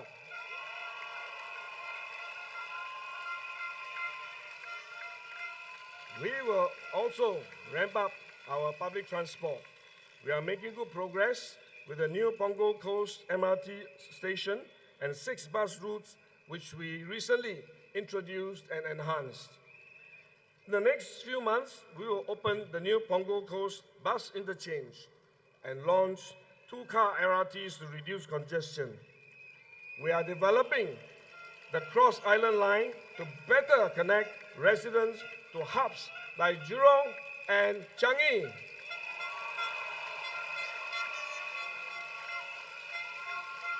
Punggol is still growing, and as Punggol continues to develop, we will study how to serve our town better with improved amenities, connectivity, and safety.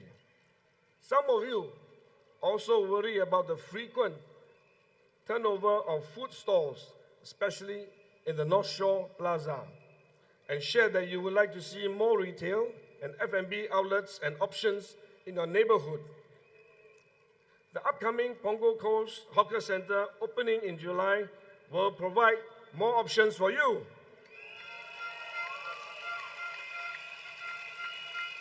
We also have community initiatives such as the half-price grocery shopping and monthly meal voucher for the lower-income families. We have also provided support for Singaporeans in general, such as the CDC vouchers and the SG60 vouchers.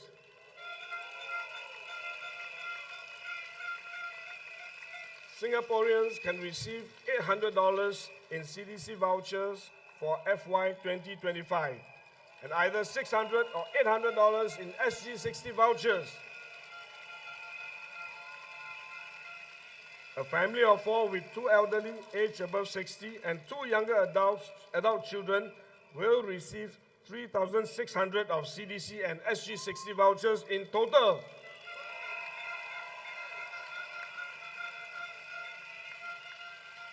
In Choa Chu Kang, I work with community partners to launch vending machines across HDB blocks selling $3 pre-cooked meals, pre-packed meals, and we will explore this solution here in time to come. These are just some of the feedback I received over the past 9 days. I will continue to engage you on the issues that matters to you. But Punggol is not just about the hardware. It is also about the hardware, the people, and the spirit. I used to hold events in parks and gardens for community bonding. For instance, we would have music, we would have performances to showcase our local baskets, and we also have farmers markets to support our local farmers. Punggol has much more community spaces that can be used. You have parks and greens and gardens and we will explore how we can rekindle the Punggol Kampong spirit.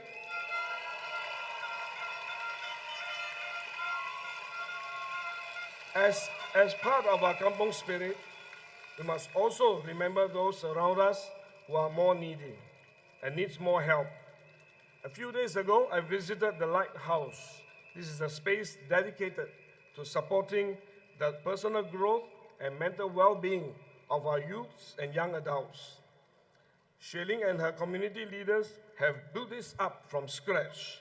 Both the children and volunteers shared with me how much they enjoy the programs and activities there. I also visited a fresh produce distribution program. Volunteers have been hard at work ensuring that the good quality produce is available to our residents at no cost.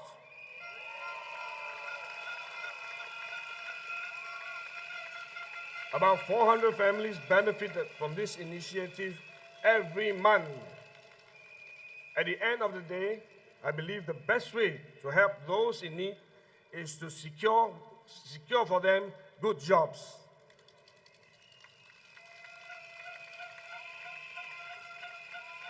Wan Ling has been actively championing workers' issues in Parliament and bringing job fairs to Punggol residents. Nationally, we are also doing all we can to help Singaporeans. As Minister of Trade and Industry for the past 4 years, I'm driving the efforts to grow our economy, help our businesses, and provide better jobs for Singaporeans.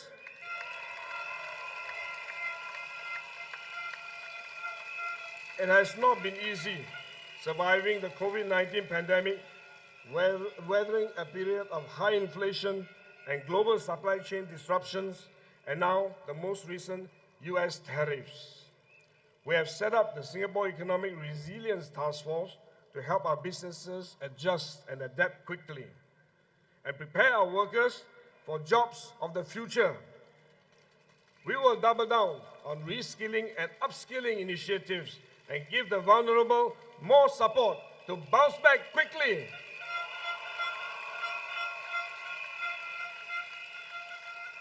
We want to do more to support our Punggol families. Some of you worry because you have elderly parents to take care of. This is a concern that many Singaporeans have, especially among our younger families. We know this, and you are not alone.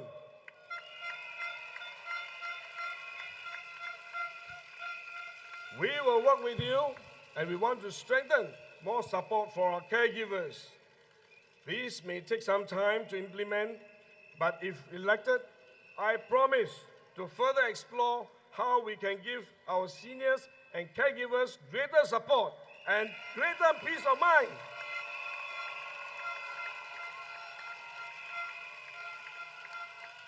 Let me end on a personal note.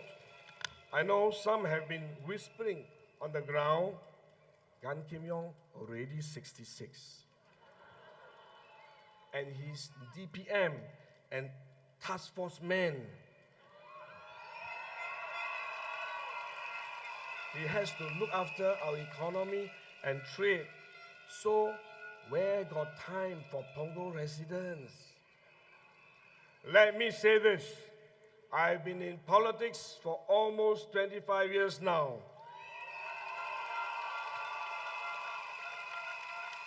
Since I started in 2001, my first priority has always been my residents.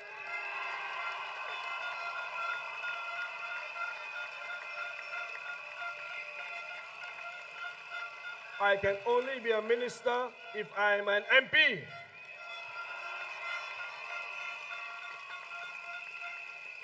So being your MP is my first priority.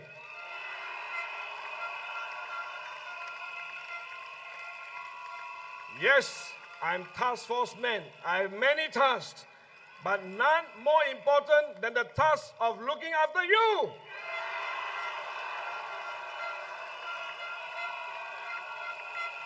I am task force man for Punggol.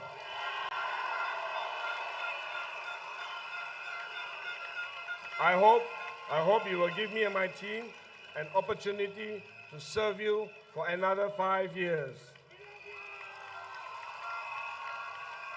We will work as a team to take care of Punggol and Let me say a few words in Mandarin. 亲爱的板儿居民们，亲爱的新加坡同胞，大家好。9天前我来到板儿的时候，很多人都感到意外。当总理找我谈这项任务的时候呢，他告诉我，他希望有一位资深的内阁成员能够接替张之贤国务资政，继续守护板儿，继续为大家发声。我完全同意他的看法，所以我就接受了这个任务。在过去的9天里面，我亲自走访板儿许多的地方，亲眼见证这个新政的活力，也感受到居民们的热情和信任。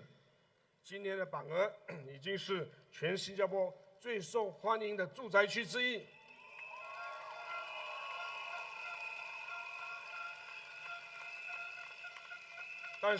但是这一切也不是理所当然的，而是人民行动党政府在过去几十年里面一步一脚印、日复一日的努力耕耘，与居民一起携手合作，一点一滴建设出来的成果。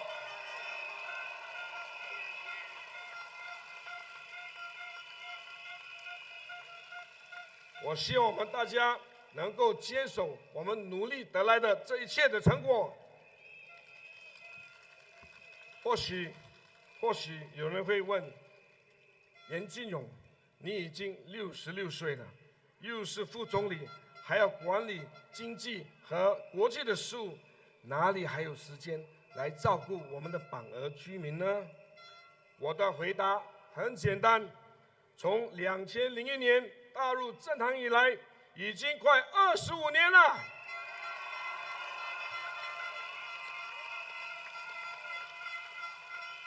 这25年来的每一天，我始终都记得一件事：居民的需要永远排在第一位。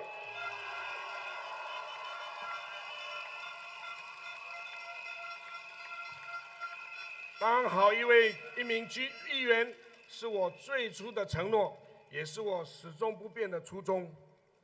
最近，王行才总理说我是攻坚队长，英文叫做 Task Force Man。什么是攻坚队长呢？讲得直接一点，就是哪里有需要我就去哪里。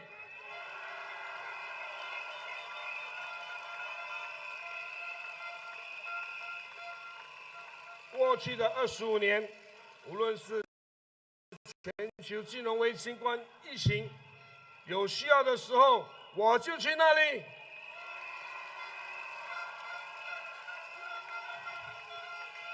我很庆幸能够和许许多多的新加坡人并肩作战。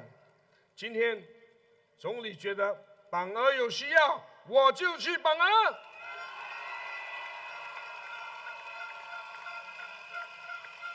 无论什么压力，我都不必怕。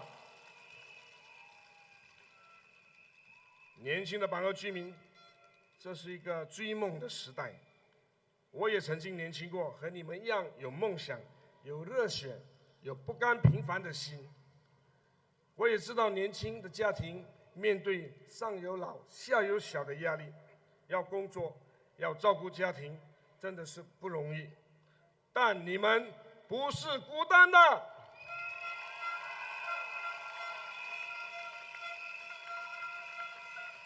我将会用我所有的力量来支持你们，守护你们，陪你们一起走下去。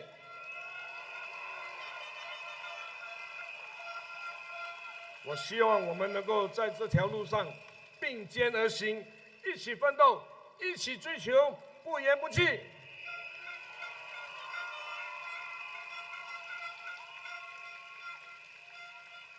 接下来的日子，我希望继续担任大家的攻坚队长，为新加坡服务，为板儿服务，尽量解决大家生活上的困难，迈向前面。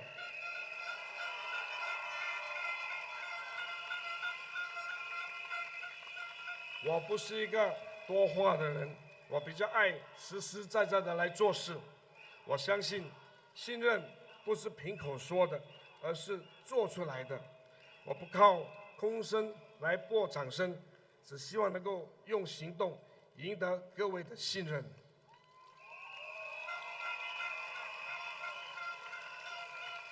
我要特别感谢我的团队，他们都是非常称职的议员。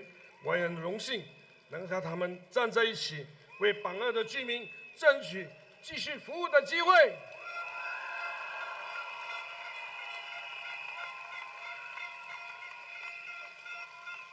榜二的居民们，我是严金勇，我来不是为了荣耀，是为了守护家园。我来不是为了交差，是为了与你并肩而行。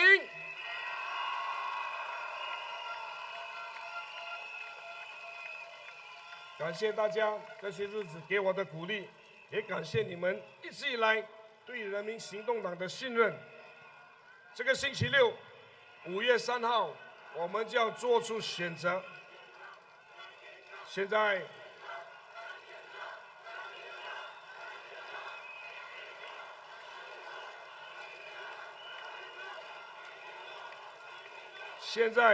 新加坡面临一个重要的关头，这是一个非常重要的选择，选择谁能和你一起面对挑战，谁能在你需要的帮助的时候在那里帮助你。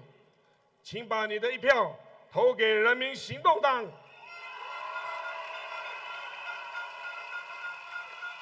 让我们携手同行，建造更美好的榜二，建立一个更坚强的新加坡。谢谢。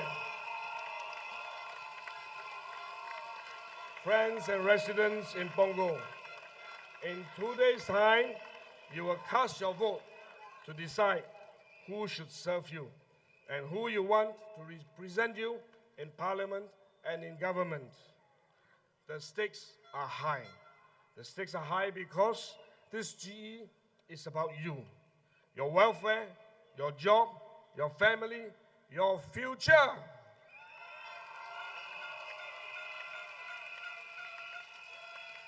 You will have to decide who can best take Singapore forward, who will steer Singapore through these uncharted waters ahead of us, who can represent Singapore on international stage and fly our flag high. Who do you trust to take care of you and your loved ones?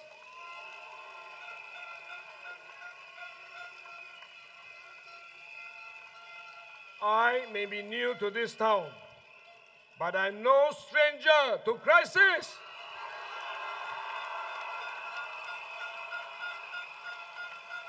I'm no stranger to service. And now, I'm no stranger to you.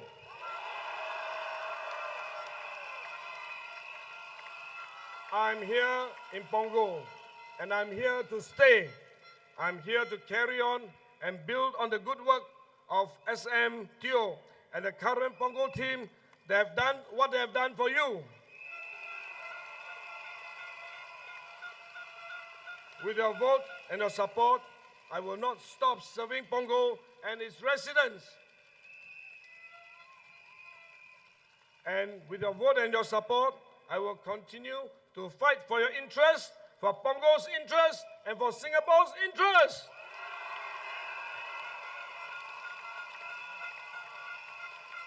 For as long as I'm here, I will serve with all that I have.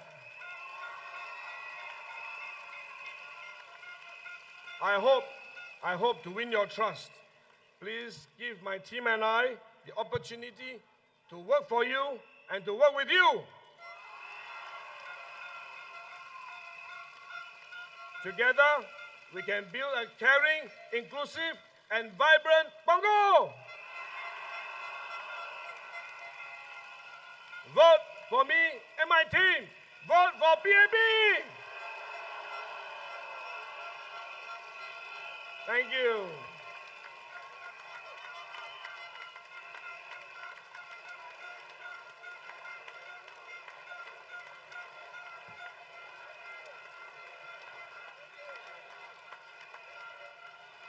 Thank you, DPM2. Sorry. Thank you, DPM Gun, for the inspiring speech. He's here to stay for Punggol. He's our task force man who never said die. Next up, please join me to welcome Miss Sun She Lee.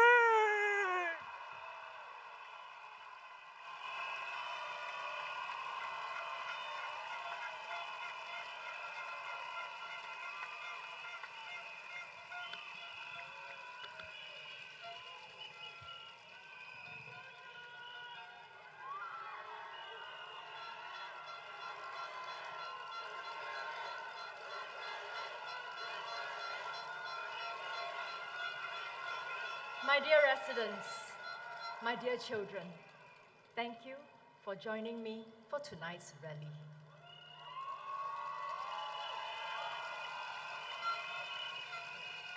A few nights ago, while I was walking in North Shore Plaza, a mother and her teenage daughter came up to me.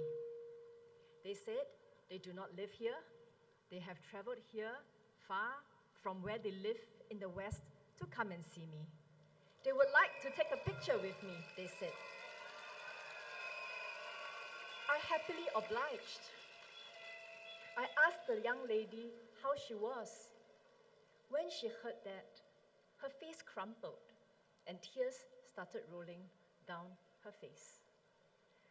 She said, I read your Facebook post, Miss Soon, about how you were bullied in school, and I needed to come and see you. Oh, my darling girl, I said to her, I see you. She burst out into more tears. I put my arms around her. We took a picture together, tears rolling down both our faces. I don't know how this young lady had suffered. She said she will write to me, but pain sometimes transcends words. And when kindred spirits meet, sometimes words are not needed. In the midst of COVID-19, I had started a project with a group of youth. It was called Project It Will Be Alright. Amidst the fear and the uncertainty of COVID-19, we rallied youths together to share their mental well-being challenges. A total of 200 entries were received, and we compared notes on where and how to seek help. It taught me the importance of opening channels of communication and respecting the experience of each and every person. As an MP in Punggol West, I pay close attention to the needs of my residents. I listen to them. I hear them when they speak. I listen with my heart. They are worried about the cost of bringing up children. They try to balance work responsibilities while taking care of young children. And ever since I became an MP in 2015, I started out as a backbencher. I have actively championed the interests of young families.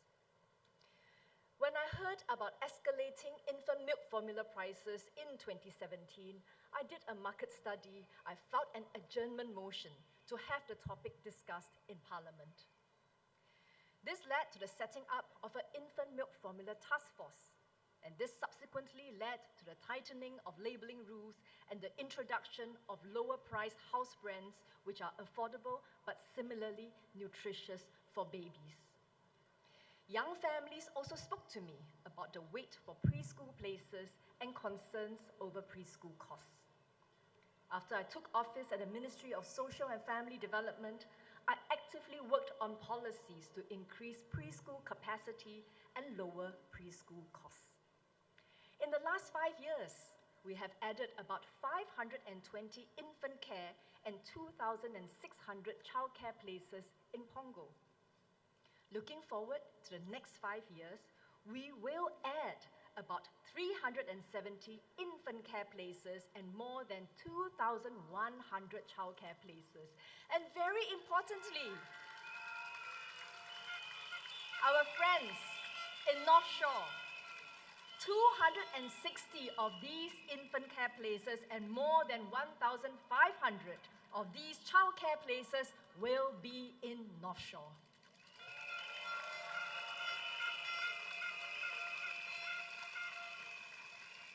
I have also announced repeated fee decreases in childcare fees in the past few years. I know more will need to be done to address the needs of young families. In December 2024, I launched a child-minding pilot for infants, and at the same time, we put in place extended paternity leave and shared parental leave for young families starting April 2025. Taken together, these policies are meant to provide more help for young parents with an infant. Recently, DPM Gan has shared that he intends to appoint me as the Town Council Chairman to look after Punggol GRC should he have the residents' support. He has shared his views about why he thinks I'm suited for the job.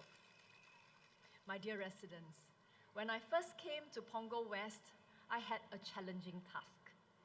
I remember when I was pregnant in 2016, at the same time in Punggol West, 37 of our HDB blocks had faulty lifts.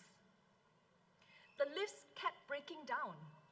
I was pregnant then, I did many engagement sessions, and the last engagement session I did with my residents was 5 days away, 5 days before I delivered my child, at 38 weeks and 2 days.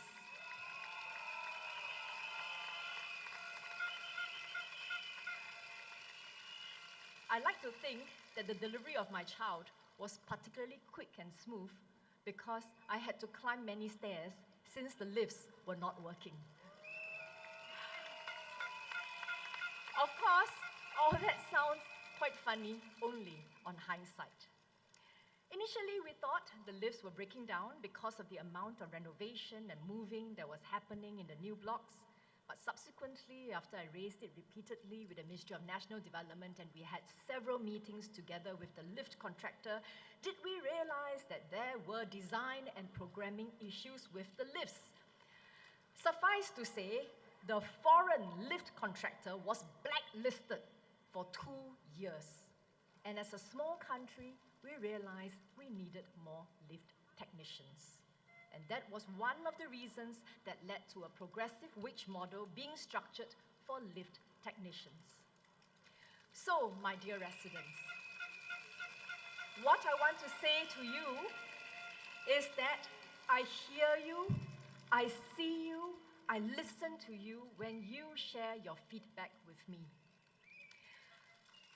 I do not just raise questions in Parliament. As a political office holder, it is my responsibility to present solutions. And this is what I do with the civil service and with stakeholders. So you are safe with us. You are safe with the PAP Punggol team. We will not only listen to you, we will speak up for you, but also take action to create a better life for you. We are a party of action. We are the People's Action Party.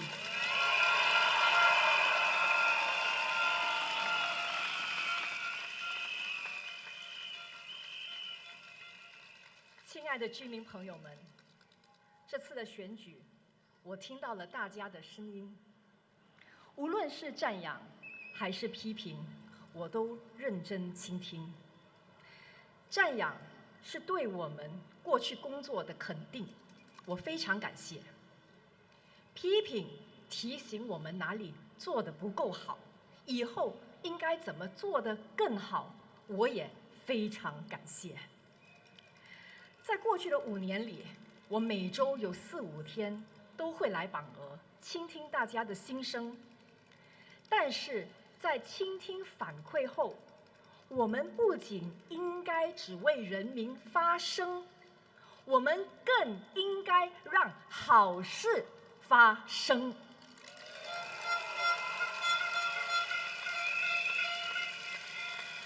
这5年里，我挨家挨户做了157次家访，了解居民的反馈，还做了27次的社区巡视，解决一些社区的问题。我还会另外找时间去探访特别有需要的家庭。我还会通过接见选民活动以及电子邮件的方式，每月处理几百位居民的生活难题。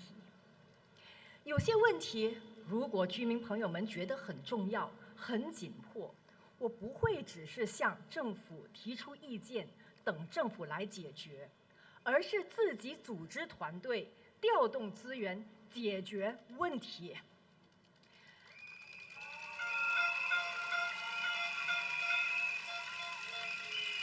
例如，在冠病疫情期间，如果大家还记得，当时口罩非常短缺，不仅是新加坡短缺，全世界都短缺。当时有的年轻家庭向我反馈，市场上没有儿童口罩。我于是就找到了一位会缝纫的居民，开始在家里自己缝制口罩。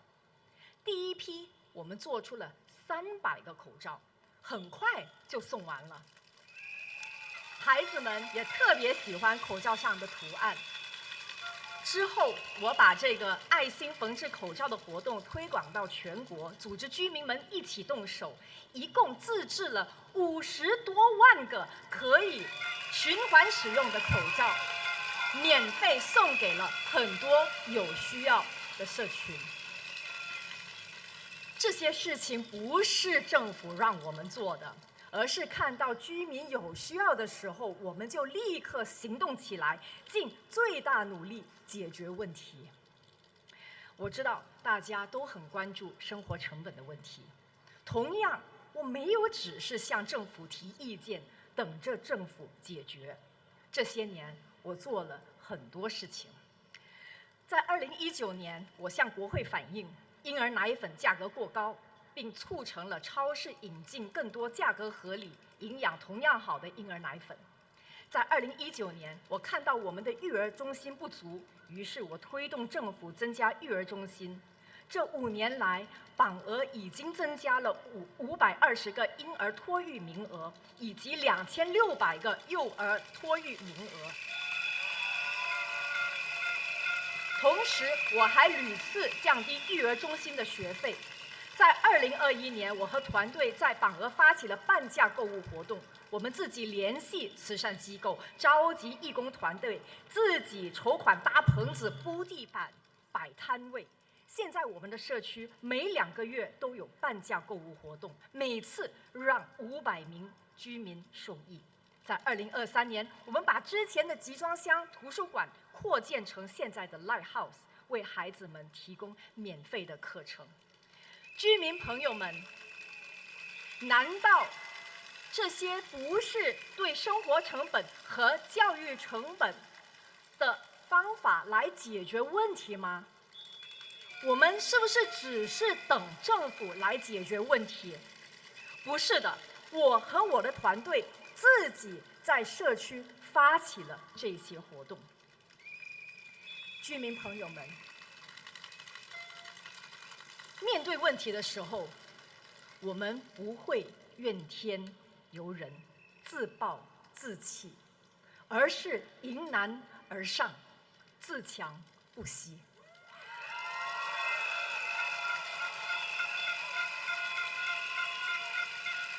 榜鹅的居民朋友们，有时我也会和你一样，有时我也会觉得生活中有的地方不够完美，有时候我也想抱怨，但是我会提醒自己，抱怨无法解决问题，一时的冲动可能会导致问题更糟。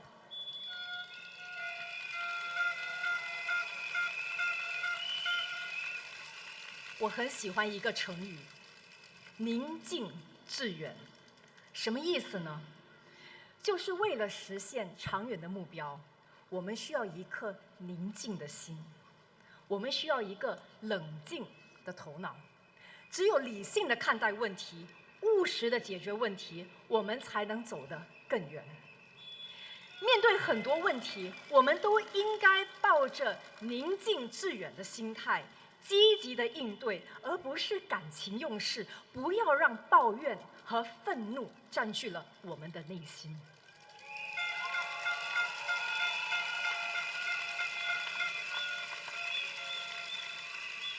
榜鹅的居民朋友们，我了解新兴的榜鹅社区还有很多不完美的地方。您的声音我听到了，副总理听到了，我们的团队都听到了。榜鹅的居民朋友们，我可以向大家保证，既然我来到了榜鹅集选区，我愿意为榜鹅的每一位居民分忧解难。我不仅只为人民发声，也会让好事发生。请选择人民行动党，榜鹅的未来一定会更有希望。谢谢大家。谢谢孙雪玲部长给我们带来美好的憧憬，榜鹅一定会更好。Now, let's listen, follow the heart. Be clear to welcome Prime Minister Mr. Lawrence Wong.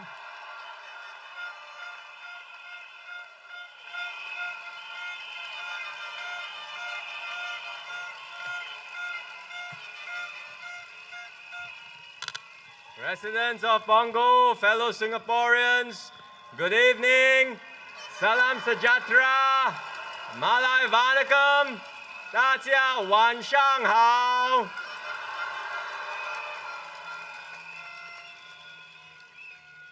We have reached the last day of our campaign, and I'm so happy to do the PAP's final rally of this campaign right here in Punggol with all of you. And with our PAP team for Punggol.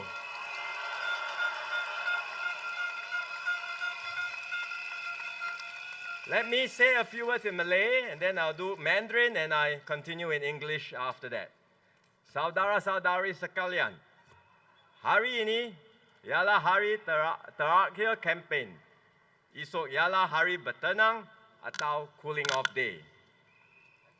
Ada beberapa perkara yang saya mahu anda fikirkan. Saya berpeluang untuk berkhidmat sebagai Perdana Menteri anda yang tahu. Saya telah berikan segalanya demi anda, demi keluarga anda, dan demi negara kita.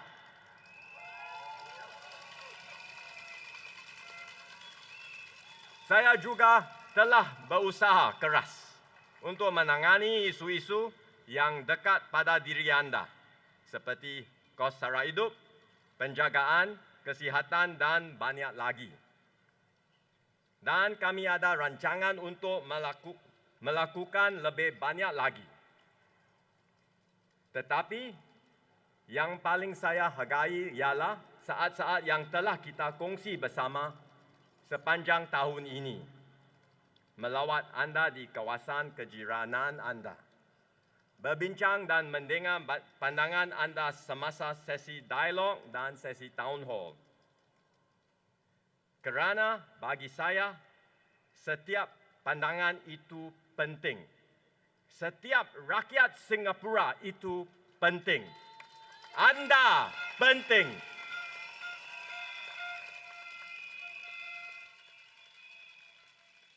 Saya baru sahaja memulakan tugas ini, saya dan pasukan saya berharap kami dapat lakukan lebih banyak lagi bersama-sama anda semua.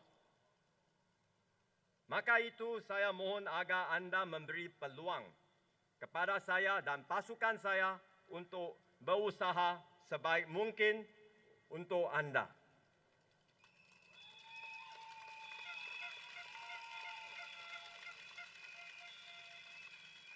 Saya akan terus melipat gandakan usaha, berinteraksi dan mendengar, membuka ruang kepada anda untuk mencapai pelbagai aspirasi anda dan menjadikan Singapura tempat tinggal yang lebih baik, lebih adil dan lebih inklusif untuk semua. Undilah PAP!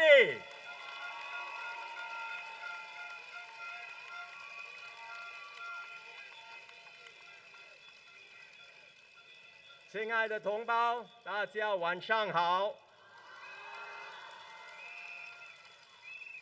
我们已经来到竞选活动的最后一天。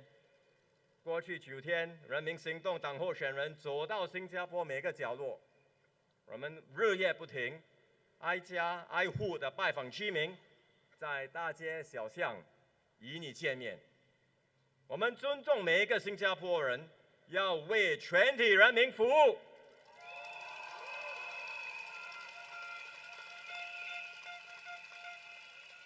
我们细心地听取你的心声、你的烦恼、你的愿望。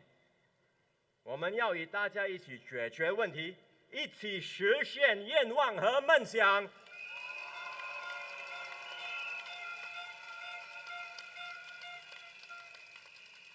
明天是冷静日，我预请大家冷静的思考，细心的分析，小心的决定，2天后做出的你的选择。今晚我要说一说我的想法，让大家参考。这1年来，我非常荣幸能够担任总理，为人民效劳。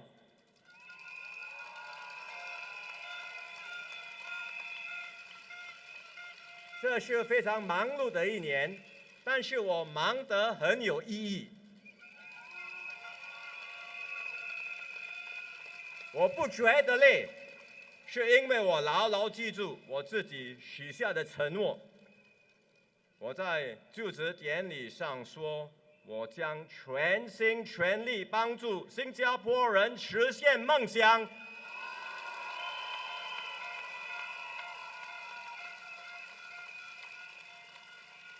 过去1年，我每天在想的，每天在做的，都是要让大家梦想成真。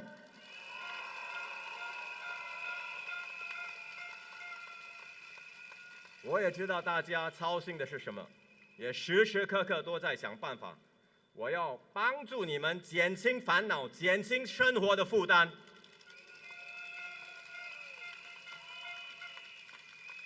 我知道自己责任重大，也决心尽自己最大的努力，照顾每一位新加坡人，每一个家庭。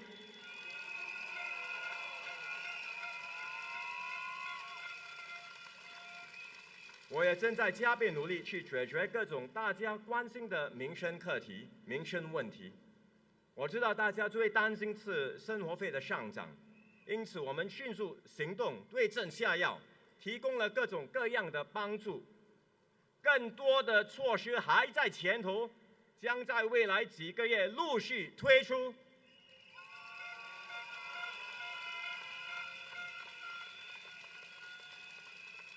除了生活费，我们也让新加坡人安心的生儿育女，有个温馨的家庭。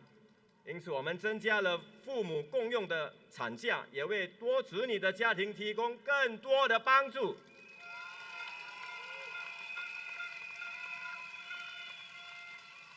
在孩子教育方面，我们不断改善制度，减少孩子的压力，也减少父母亲的压力，开辟了更多升学的路径，为孩子提供更多选择，更多走向成功的道路。而我们也尽力帮助国人加强就业的能力，准备在未来提供更多培训和提升技能的机会。在住屋方面，我们也确保国人买得起，也买得到住屋。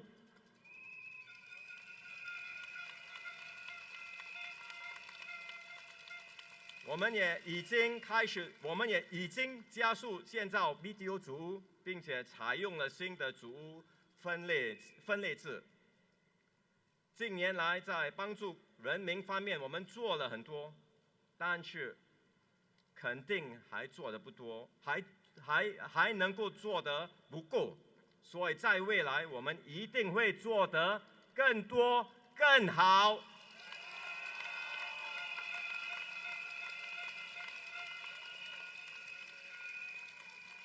过去1年，我最珍惜的是跟大家相处的时光。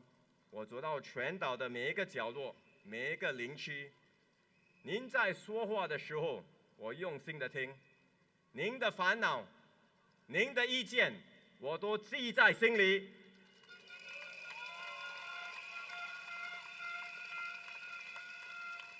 对我来说，每一个新生，每一位新加坡人都同样重要。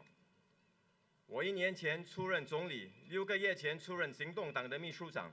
我刚刚起步，还有很多计划要开展。为了实现这些计划，我个人的力量当然是不足够，我需要一个能干的团队帮助我。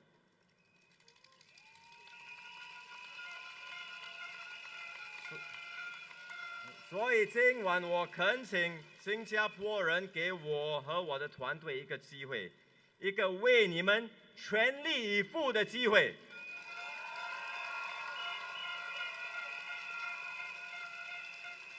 我向大家保证，我们一定会加倍努力，与民众坦诚沟通，尊重不同的意见，开拓更大的空间，让大家参与探讨国家大事，使新加坡成为一个更美好、更公正、更加包容的社会。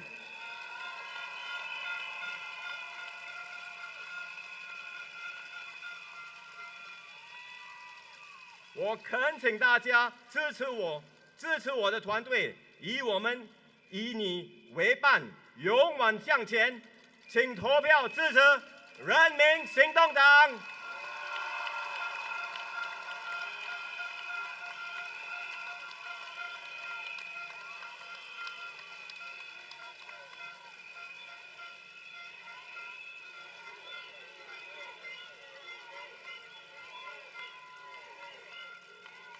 Friends, residents, fellow Singaporeans, once again, it's good to be here, right here on this last day of our campaign. We've worked hard over the last 9 days. PAP candidates have been walking all over the island, knocking on doors, meeting Singaporeans where you are, in coffee shops, markets, town centers. We hear you. We listen to you, we know your concerns, and we thank you for your words of encouragement and support. Thank you very much.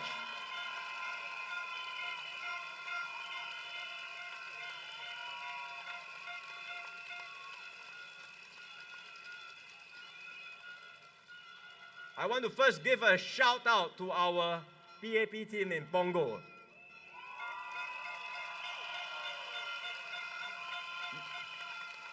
You heard them just now.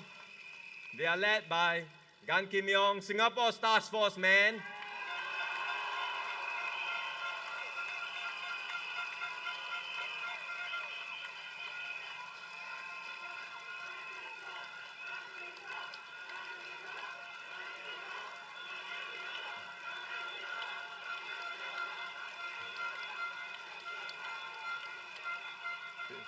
You've got Janil, Shreling, who's going to be your new town council chairman if elected.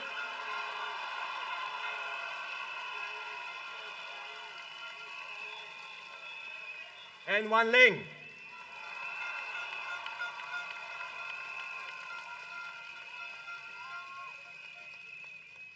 The three of them have been here for some time, so you are familiar with them. You know them. You have grown up with them. Your children have grown up with them for some time. So you are in steady and experienced hand. This is a strong team who will take good care of you in Punggol. Please support the PAP team.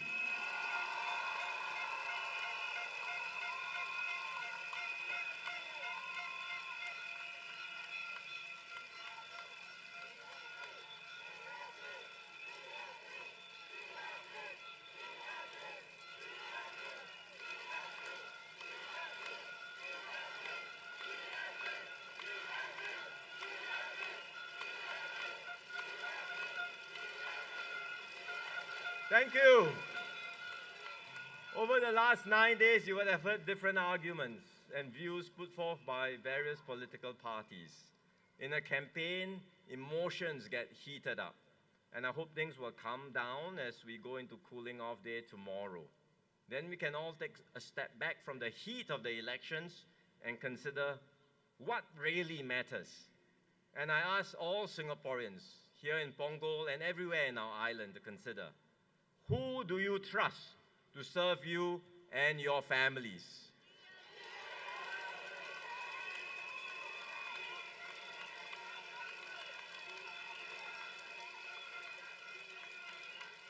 The party matters, the people you choose matter. They matter because they are the ones who will be the first to respond to municipal issues. The opposition says that national upgrading programs are now extended all over the island, which is so. But that is only the baseline, the minimum. Don't settle for the minimum. You can do better than that.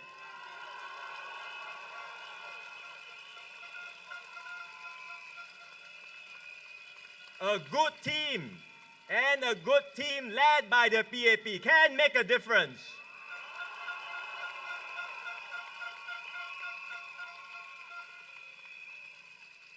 We can come up with innovative solutions. We can customize initiatives according to your needs. And we can make things better, like what we have done right here in Punggol.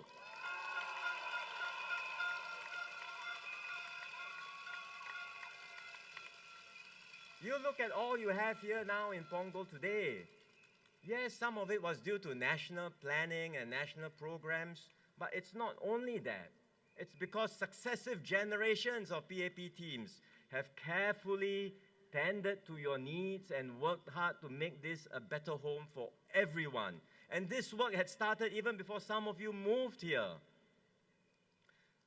So I hope Punggol residents in this coming election and on Saturday will consider carefully. You know the PAP team well. They have shared their plans with you. Soon Shui Ling, as I said just now, will be the town council chairman if elected.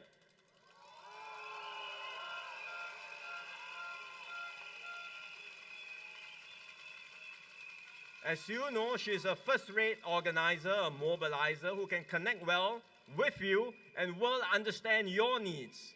I'm sure she will be an excellent town council chair.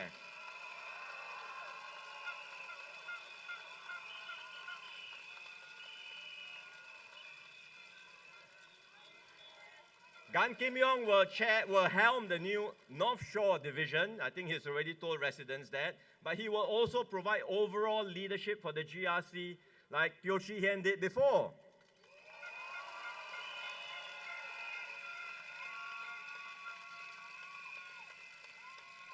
Chee Hian is here. He told me he can have peace of mind as he retires, knowing that there is a good and strong team being fielded here.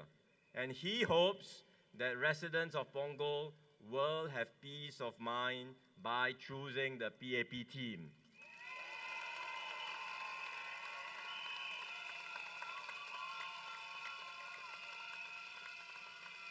So I hope all residents will give yourselves and your families peace of mind. The PAP team is ready to serve all of you, and I have every confidence that they will make Punggol an even better home for all of you.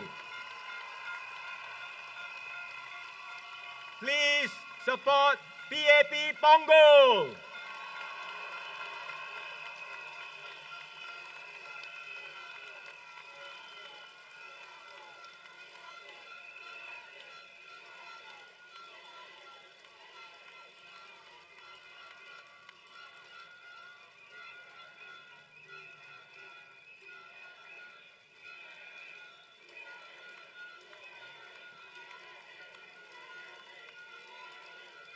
Thank you. Besides serving in your constituency, the people you select will also serve as leaders. It's not just to represent you in your constituency, but they will also serve as leaders in parliament and in government. And here, residents have to choose carefully. I know there is some tension in the minds of some Singaporeans. Because on the one hand, some Singaporeans say they would like to have more alternative voices in parliament to serve as a check and balance on the PAP. Yeah, now I understand why some people would feel that way, but in fact, you can be assured that there will be alternative voices in parliament. After all, the Workers' Party, one of its candidates himself said that the Workers' Party now has safe seats. So with their safe seats, there will be Workers' Party presence in parliament. Furthermore, in this election, we have multiple hotly contested seats, GRCs and singles. Not just here in Punggol, but in other places too, in other parts of Singapore. Some may well make a breakthrough, I don't know, but if they do, they will add to the opposition presence in the next parliament. So that's for those who think that they would like to have more alternative voices in parliament. On the other hand, the GRCs are helmed by experienced ministers, and they include new PAP candidates who could be your future leaders. Why is this important? Let me explain. If you look at my team today already, 4 experienced members, I'm talking about the senior ministers, have stepped down already. One is Taman, President Taman, he stepped down earlier in the term, and now Teo Chee Hian, Heng Swee Kiat, Ng Eng Hen. There are others, of course, but I'm talking about the more experienced and senior ministers. That's 4. I have made a great effort to bring in new blood in this election, to refresh and rejuvenate the team. But the new faces will take time to develop and grow before they can take on leadership positions. This is the same for all of us. When I came in 2011, I had to take time before I took on ministerial roles. Now, what happens if we were to lose a few ministers in this election? And we're not just talking 1 or 2, but possibly 3 or 4. Remember, I said 4 had already stepped down. If I lose another 4 in this election, that's 8 ministers. The opposition says, don't worry. The Workers' Party team can do the same job at a cheaper price.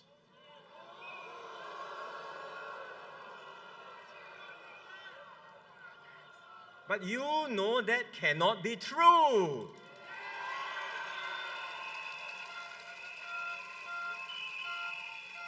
The minister would have accrued years of policy-making experience, ground engagements, as well as building personal relationships with foreign counterparts. Relationships that take time to build, trust that takes time to forge. How would any new backbencher be able to come in immediately and do the work at the same level? It's not possible.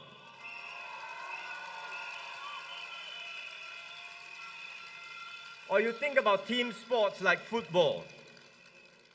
In football, if the members of the starting 11, your first 11, if some key members are unable to play, what happens? Well, the coach says, never mind, I've got some backups, I've got substitutes. Yes, you have substitutes. You may even have a super sub.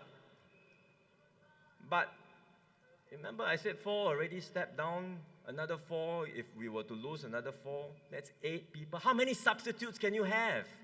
And everyone knows that even if you have substitutes, even if you have good substitutes, the team cannot function at the same level. It's true in football, it's the same in any organization, and it will be the same for my team.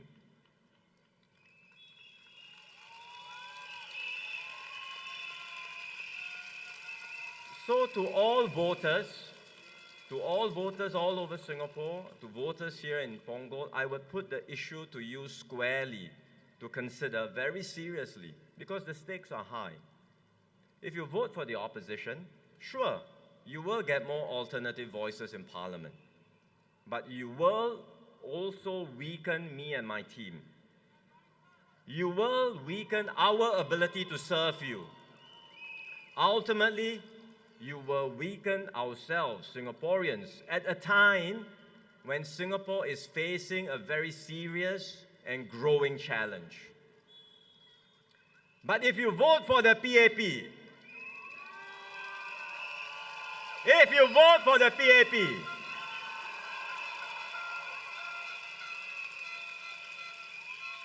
you will not get the contrarian voice that the opposition will surely make in Parliament, although you can be assured there will still be opposition presence in Parliament, like I said.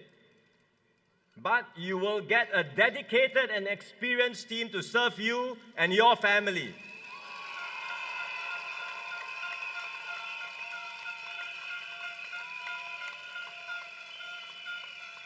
This team will speak up for you in Parliament. They will represent you. And importantly, you will have capable leaders in government who will help steer Singapore safely through this storm and take our country forward.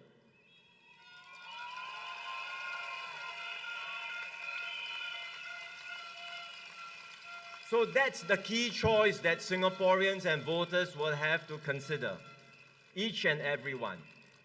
I know it's not an easy decision to make, but that's your privilege as a citizen of Singapore. You decide on the future of our country. That's how democracy works. You decide on the future of Singapore. Some of you may ask, how should I consider? What will my considerations be based on? How will I decide? Everyone will have their own perspectives and views. I would suggest you consider carefully the character of the individuals you choose.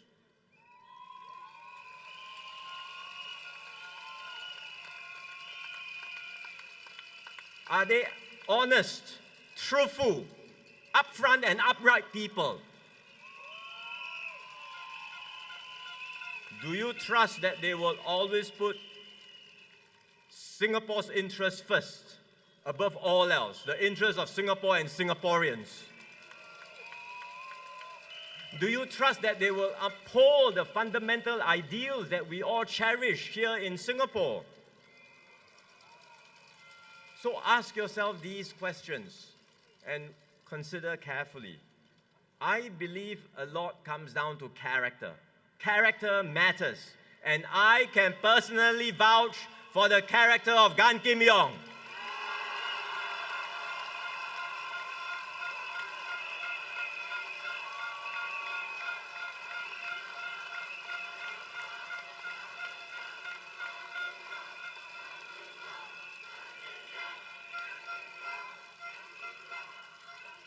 Here is a person who has served Singapore all his life.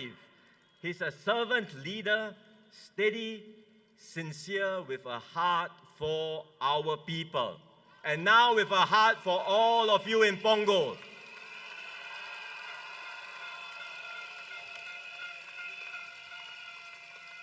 Kim Yong is not alone. The others in the Punggol team, as all of you know, because you are familiar with them, they are people you know, people you trust. They are committed, capable, and they are here to serve you.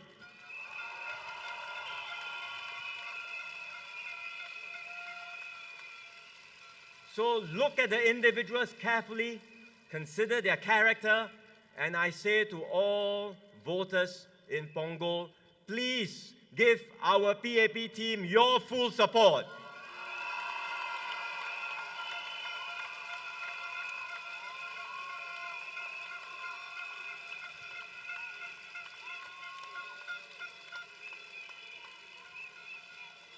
Friends and fellow Singaporeans, over the last 60 years, you have trusted the PAP to build Singapore with you. The PAP has walked this journey with you all this while. The opposition parties say they don't want to form the government. Whose responsibility is that? It's the PAP. The PAP does the heavy lifting. The PAP's job. It's not mine. They want more seats, but not more responsibility.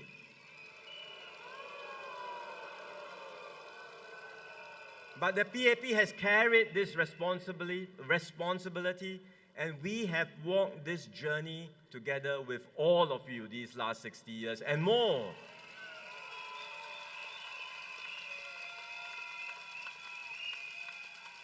And this journey together has been a journey of faith. Because Singapore began with nothing. We had not enough water, no natural resources, no hinterland. We only had a people with different races, language and religions, diverse but bound together by a shared conviction.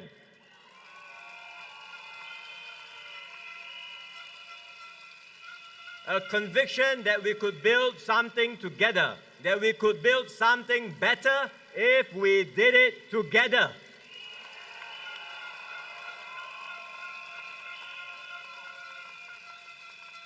And so many people said that we couldn't make it, but we did. We made this happen.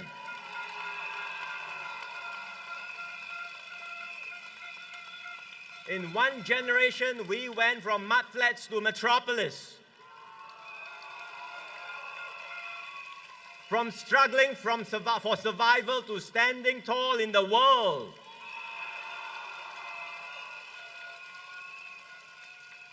And look, it's not because we got lucky or somehow we struck lottery. It's simply because we stood as one people and we never gave up.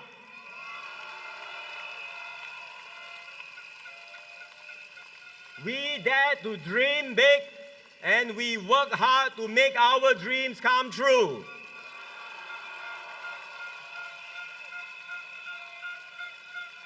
And along the way, we forged something special here in Singapore. It's not just a successful country, it's a harmonious, inclusive society and a strong and united people.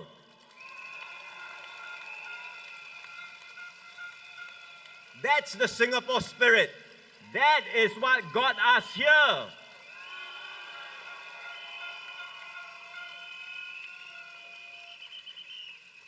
Now the world has changed, and what we relied on in the past is no longer guaranteed. You can see it around us.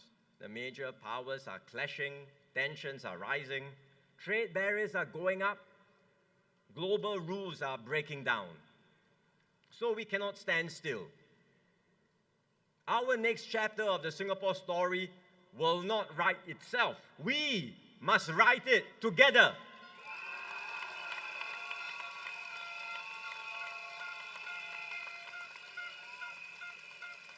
And that's why I stepped forward to serve as your Prime Minister.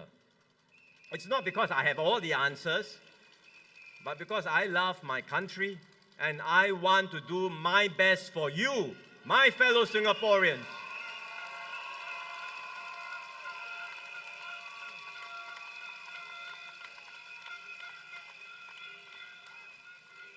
I believe that our best chapters lie ahead of us.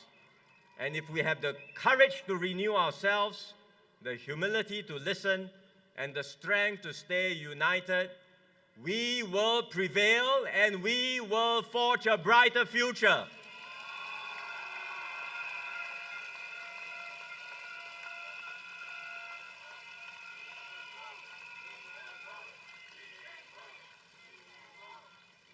That's what I've tried so hard to do and worked so hard to do over the past year, to bring Singaporeans together and to chart our new way forward as one people. I've visited you in your neighborhoods. I've engaged our diverse communities, different ethnic groups, communities young and old. I've listened and heard from you in dialogues and in town halls. Because to me, every voice matters. Every Singaporean matters. You matter.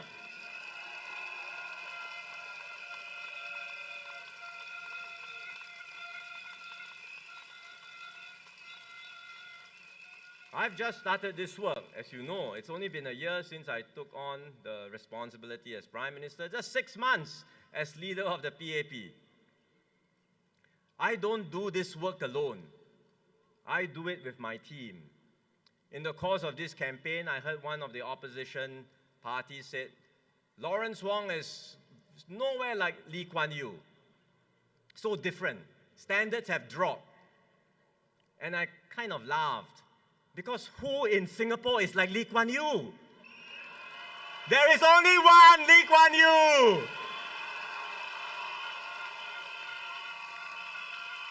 No other! I don't compare myself to him.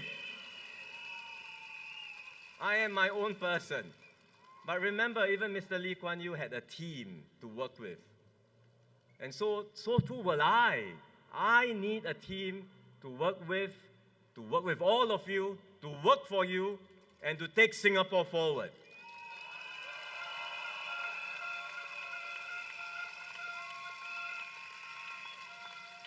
Together, we have sketched out the outlines of our new vision, our shared vision for Singapore. A Singapore that's more caring, more fair, and more just, where every child has a good start, every worker gets a fair shot, where families feel supported, not stressed, where our seniors live with dignity and peace of mind, where progress is measured not just in dollars and cents, but in lives uplifted, dreams fulfilled, and a sense of purpose shared by every Singaporean.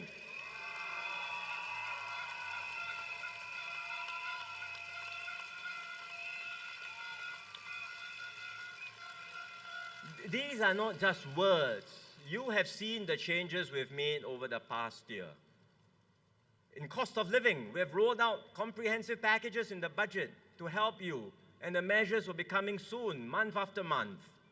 In education, we have reformed, we have made changes to reduce examination stress, pressure, unnecessary competition, and to focus on what matters. And we will continue to do so. In housing, we have ramped up the supply. Because of COVID disruptions, we have now caught up with demand, and in time to come, we will be able to stabilize the market and ensure everyone can get even more affordable housing.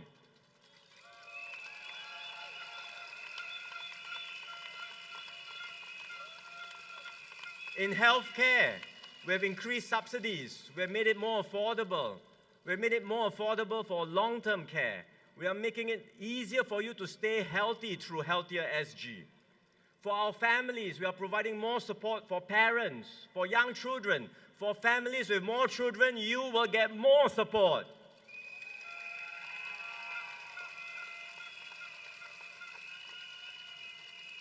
So these are concrete changes we have made. But with your trust and with your support, we can go further.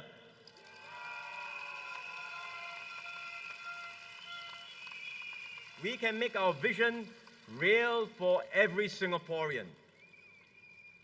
But at the same time, I should highlight to everyone that the road ahead will not be easy.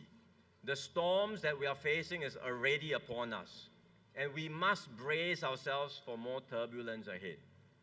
We cannot avoid these storms. It's everywhere in the world. We will be impacted by it. But we can choose how we respond to it. We can give in to anger, to cynicism, to division.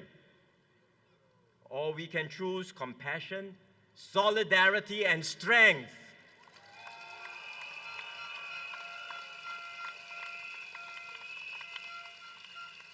We can choose to tear down, as some in the opposition might want to do. Or we can choose to build up.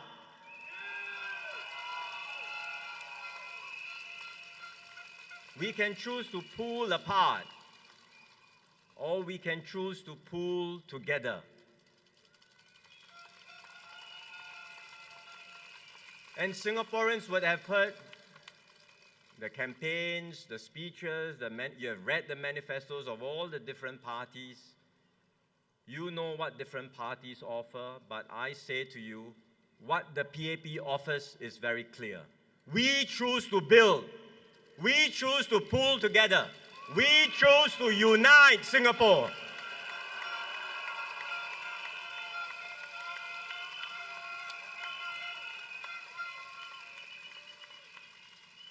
Look, the PAP is not a perfect party. No party is perfect. We make mistakes, but we have always been upfront with you. We own up, we learn, we improve. Through it all, every step of the way, we put Singaporeans at the center of everything we do.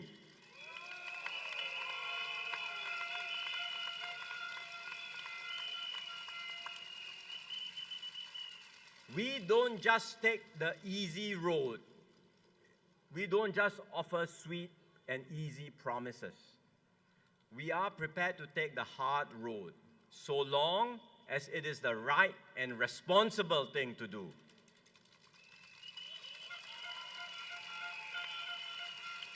We don't promise that we can solve every problem. Some things will be very complex and may take time.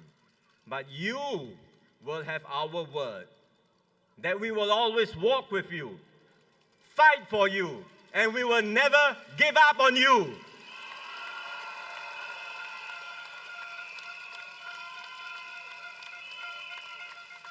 We will always do right by Singapore and Singaporeans.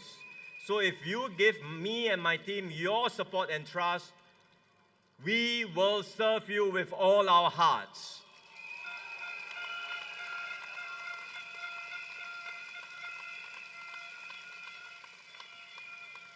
Friends and fellow Singaporeans, this election is not just about who wins more seats. Your vote is a vote of what we believe in, who we want to be, what kind of Singapore we want. Do we want more politics, or do we want real solutions?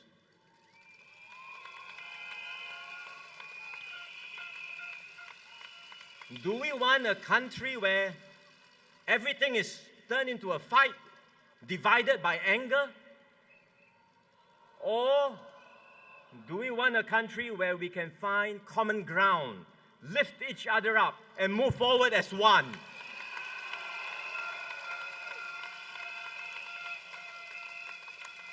I say, let's choose unity over division. Let's choose integrity over half-truths. Let's choose action over posturing. Let's choose Singapore and build our future together.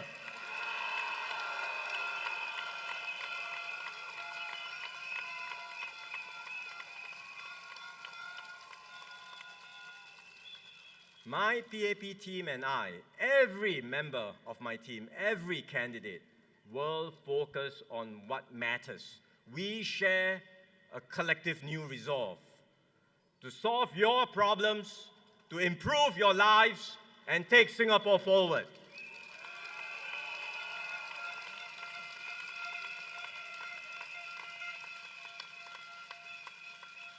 So this Saturday, I ask all Singaporeans, you have heard from all the different parties, calm down, consider your options, and if in your heart of hearts, if you truly believe that the PAP is still the best party for Singapore in these uncertain times,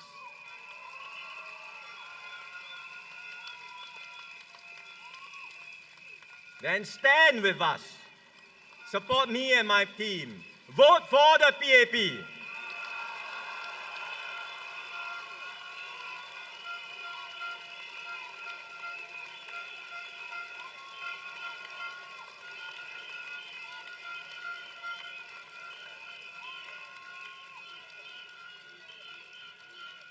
Your vote matters.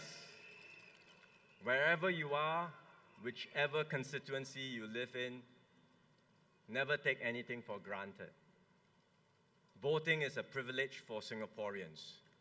Your vote matters and will decide the future of our country. So please give me and my team a chance to do our best for you.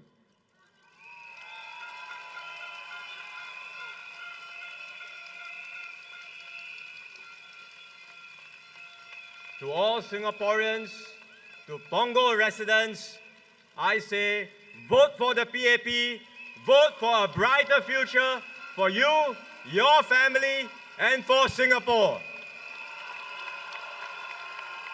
Majulah PAP! Majulah Singapura! Thank you very much. Thank you, Prime Minister Lawrence Wong. May I invite the candidate for Punggol GRC and our guest speaker to the front.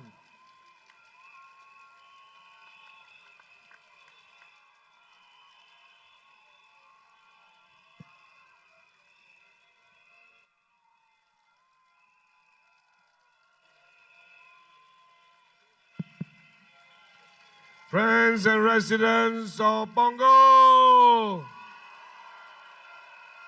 join us in the 3 cheers. Follow me. Majulah PAP!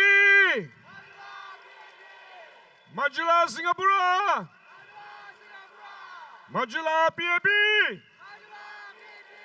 Majulah Singapura! Majulah PAP! Majulah Singapura! Thank you. Thank you.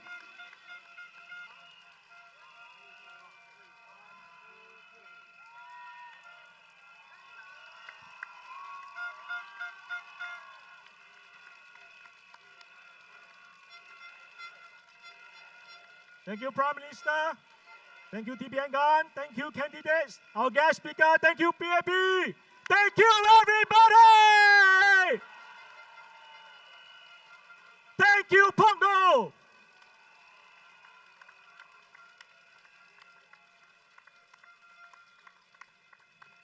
The rally has come to an end, but the fire within us will not end.